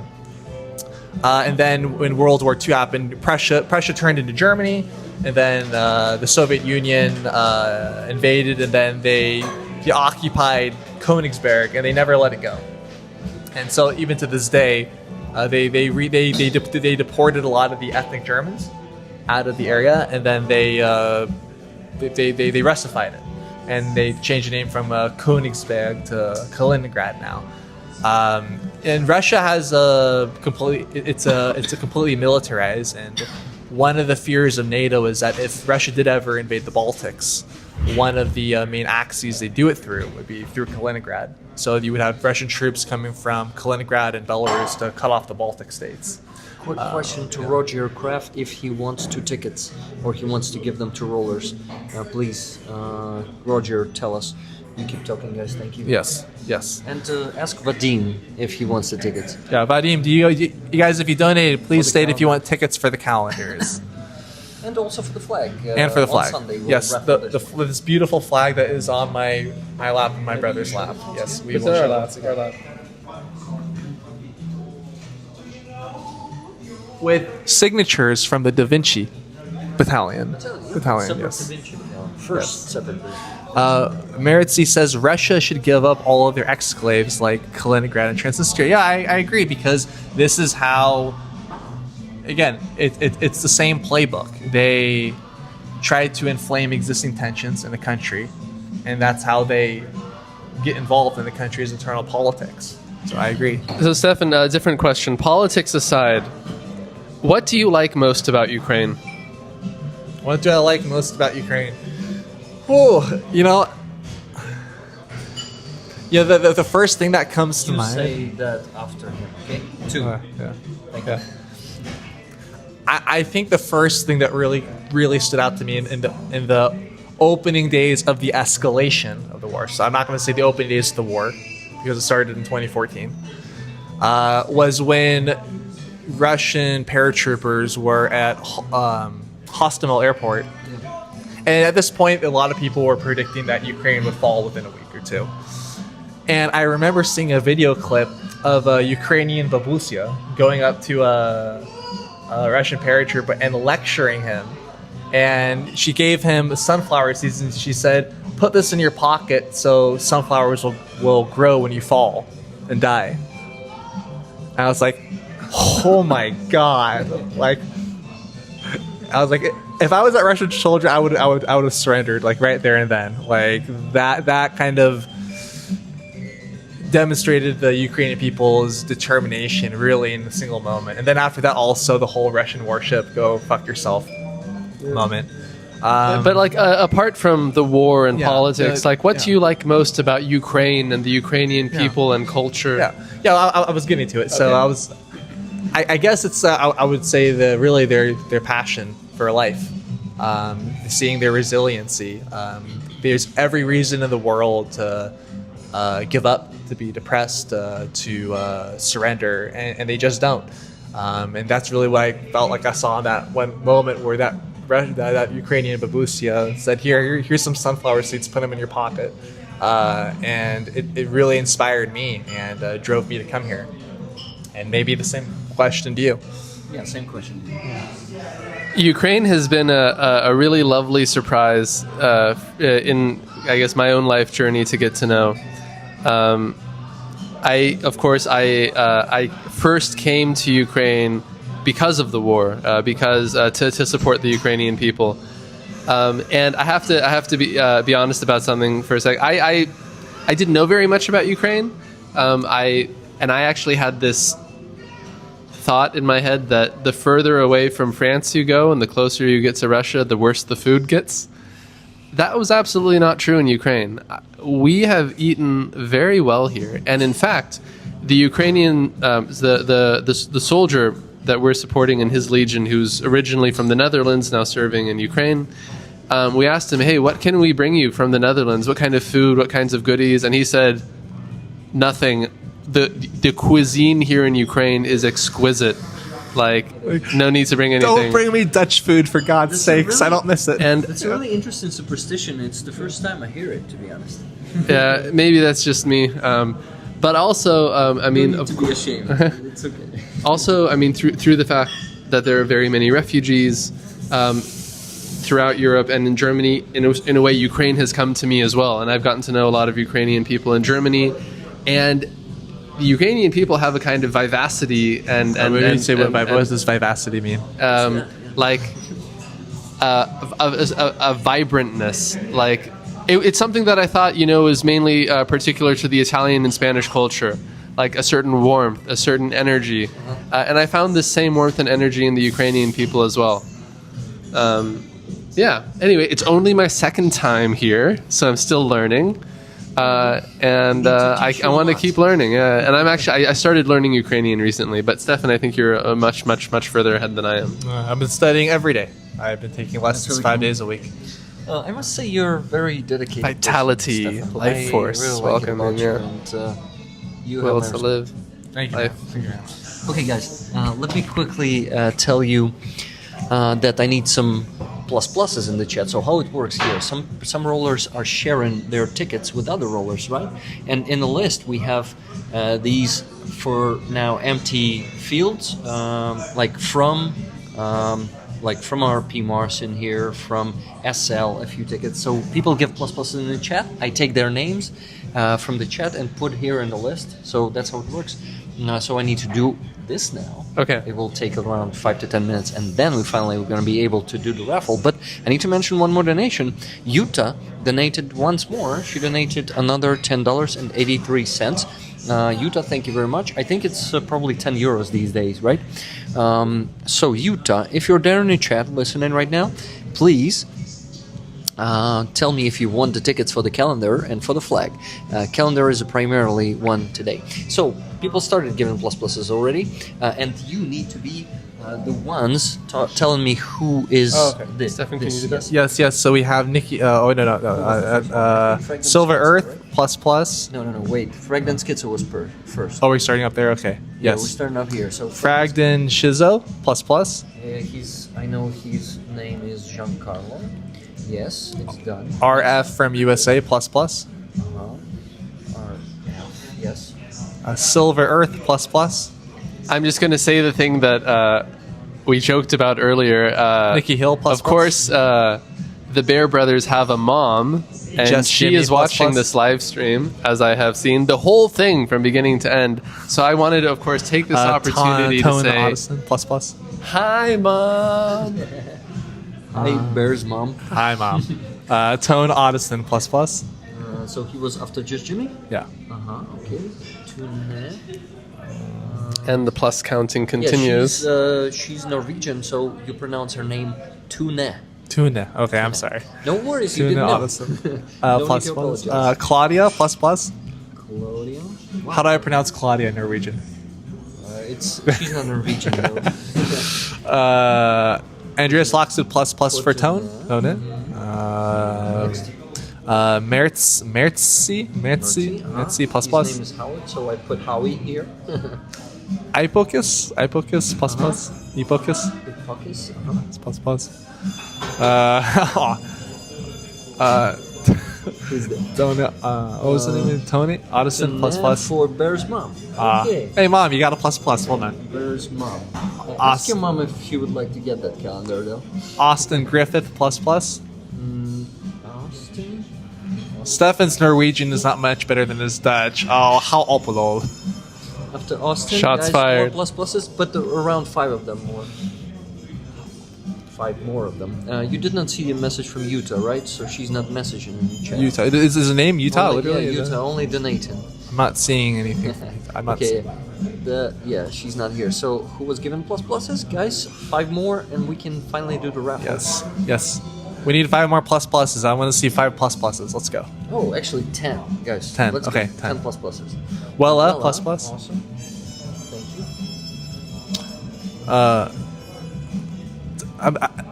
Tona Addison again, or was it Tony, plus plus for Andreas Lach?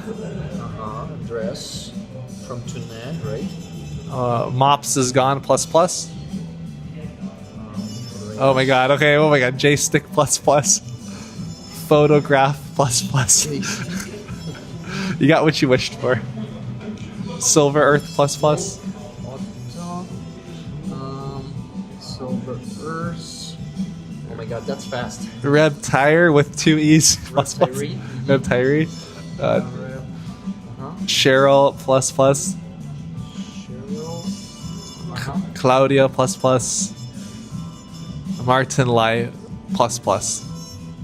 It was exactly 10, I guess. Martin Lai. Awesome. That's the last of the. Wow, and they were exactly plus.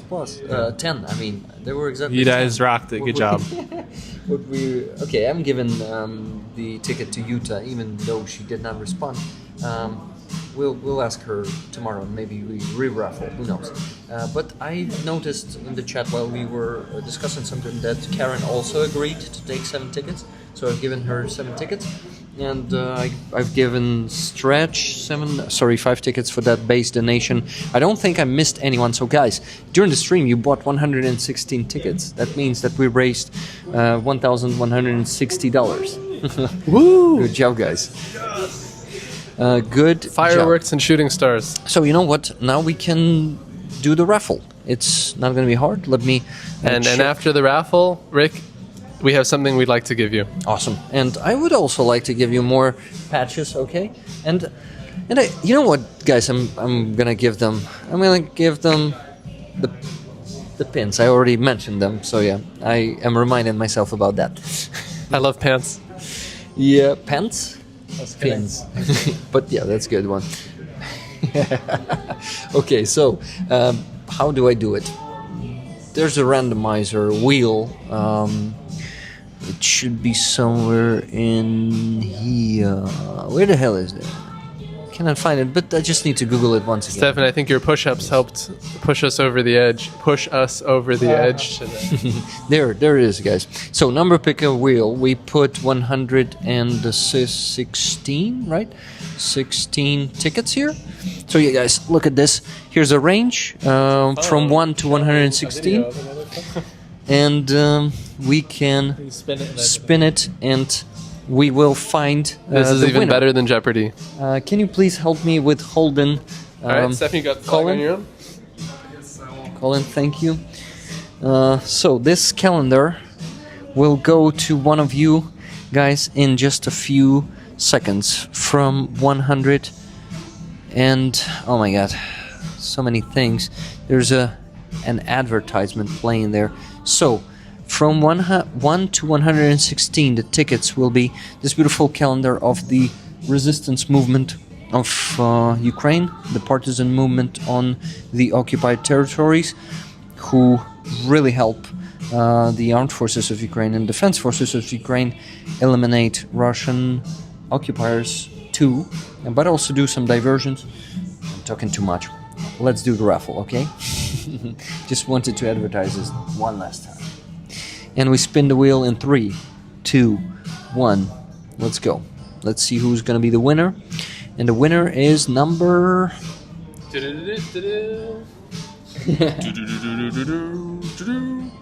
number 12. Number 12. 12. Nice. Let's go see who is number 12. Or who Number 12 was. is It is David 47 from Robert Jonasar. David 47. David 47. You are the winner. Congratulations, Robert Jonasar. If you're still with us in the chat, please confirm that those tickets were for David 47. I think that magic worked, finally. And Claudia, I'm sorry, you were trying, you donated so much, but you're missing this one this time.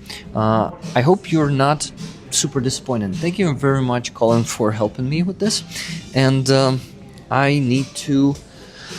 Oh my god, we need to start finishing the stream. Guys, I remind you that with all donations today, you were also buying tickets for this flag, so you are also participating. Claudia, you're also participating in this flag's raffle this week, and damn, we need to raise a lot of money this week. So we worked very good today, guys.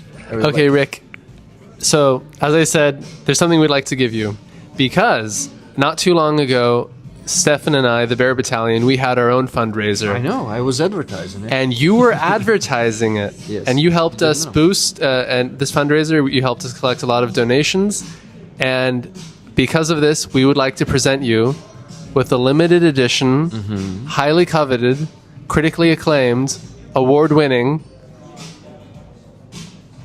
Batches. Bear Battalion patch. Fantastic, thank you very much.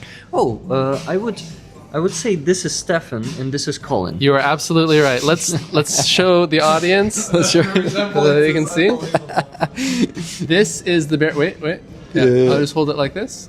Yes, please. This is the Bear Battalion patch. Just like me. This was created in Ukraine. It looks just like me.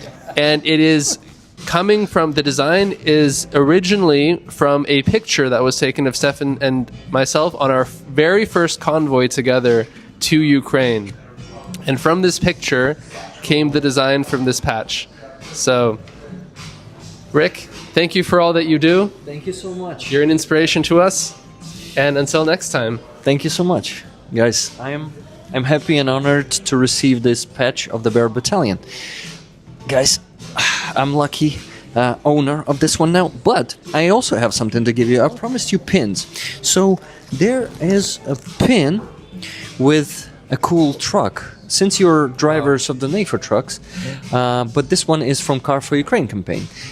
This way I'm kind of connecting the two communities by gifting this pickup truck pin. I have two of them, so I'll give the one to each of you. So guys, I really usually don't know to whom I should give these, so I think I found the perfect candidates to receive the pin. You guys have an exclusive because people donated 100 euros for each pin, and you get it not for free, but for working for Ukraine, Doing push-ups. Planning to join in the Ukrainian army, training. Damn, it's a lot. So guys, thank you for your work. To support Ukraine, to support the Ukrainian army. And help Ukraine win the war before Stefan joins the army so that we can keep him around a little longer. All right, guys? Stefan said, say it again. Yeah, so he's kind of laughing that way. Guys, it was an awesome stream. And so you leave on Thursday, you say? We cannot confirm or deny details at this point in time. Shit. Sorry. Yeah, no problem. But I wanted to, ask you. I'll ask you later. Okay. Then, tons of love from Tune. Andres, great job. Bears. Yeah, it's our faces. And what else do we have here? We have some awesome pin comments. Yeah, this pin is amazing. Thank you guys for closing that campaign when this pin was... So that campaign is closed, so that's... you cannot get it now for money. You could only do it before, so now you can only get it as a gift, probably. Great live stream, I agree, guys. It was awesome. It lasted for 2 hours, more than 2 and a hours. half. Two. So it was half an hour more than I expected, but it was totally worth it, in my opinion. I had a great time. Yeah, it's good. Me too. Time Thank flew. you guys. So, Mr. Kaplan is also there showing the Live Long and Prosper. So, any of two of you are the fans of Star Trek here? No? It's all right. It's all right. But you're a fan of Star Wars? Oh yeah.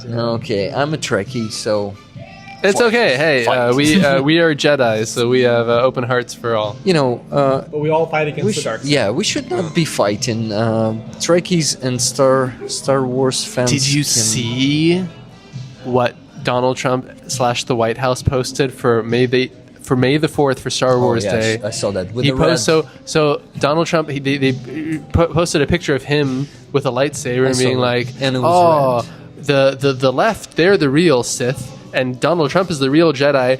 And while he did that, he was holding what? A red lightsaber. Exactly. The Do I have to say anything else? have? That was so obvious that he's the real Sith. You know, he's the He knows Emperor. so much about Star Wars. Red saber, yeah, indeed. Guys, thank you so much for your donations today. It was, well, I won't say overwhelming, but there were a lot of them. Thank you, guys. It was. I'll say it was overwhelming. Thank you, everyone. By the way, guys, Aziza is streaming right now. I think she's preparing to start a concert. So go to her channel. And for once, when I scrolled to the next streaming line, it was not some Russians. It is Aziza there. Yeah, it's not her, but she is probably sitting somewhere here and gonna be sitting here. There are two of her paintings. I need to put two of her paintings on the auction this week. Yeah, a lot of work. Rick, we gotta bounce. We gotta bounce. Guys, thank you so much for being here. Thank you for all those gifted memberships and support, other support in the chat. Live long, prosper, and donate. And Slava Ukraini. I like it. Thank you guys for joining me today. You are awesome guests. I really enjoyed. Okay, thank you guys. Bye. See you tomorrow. Streaming tomorrow again. Yep.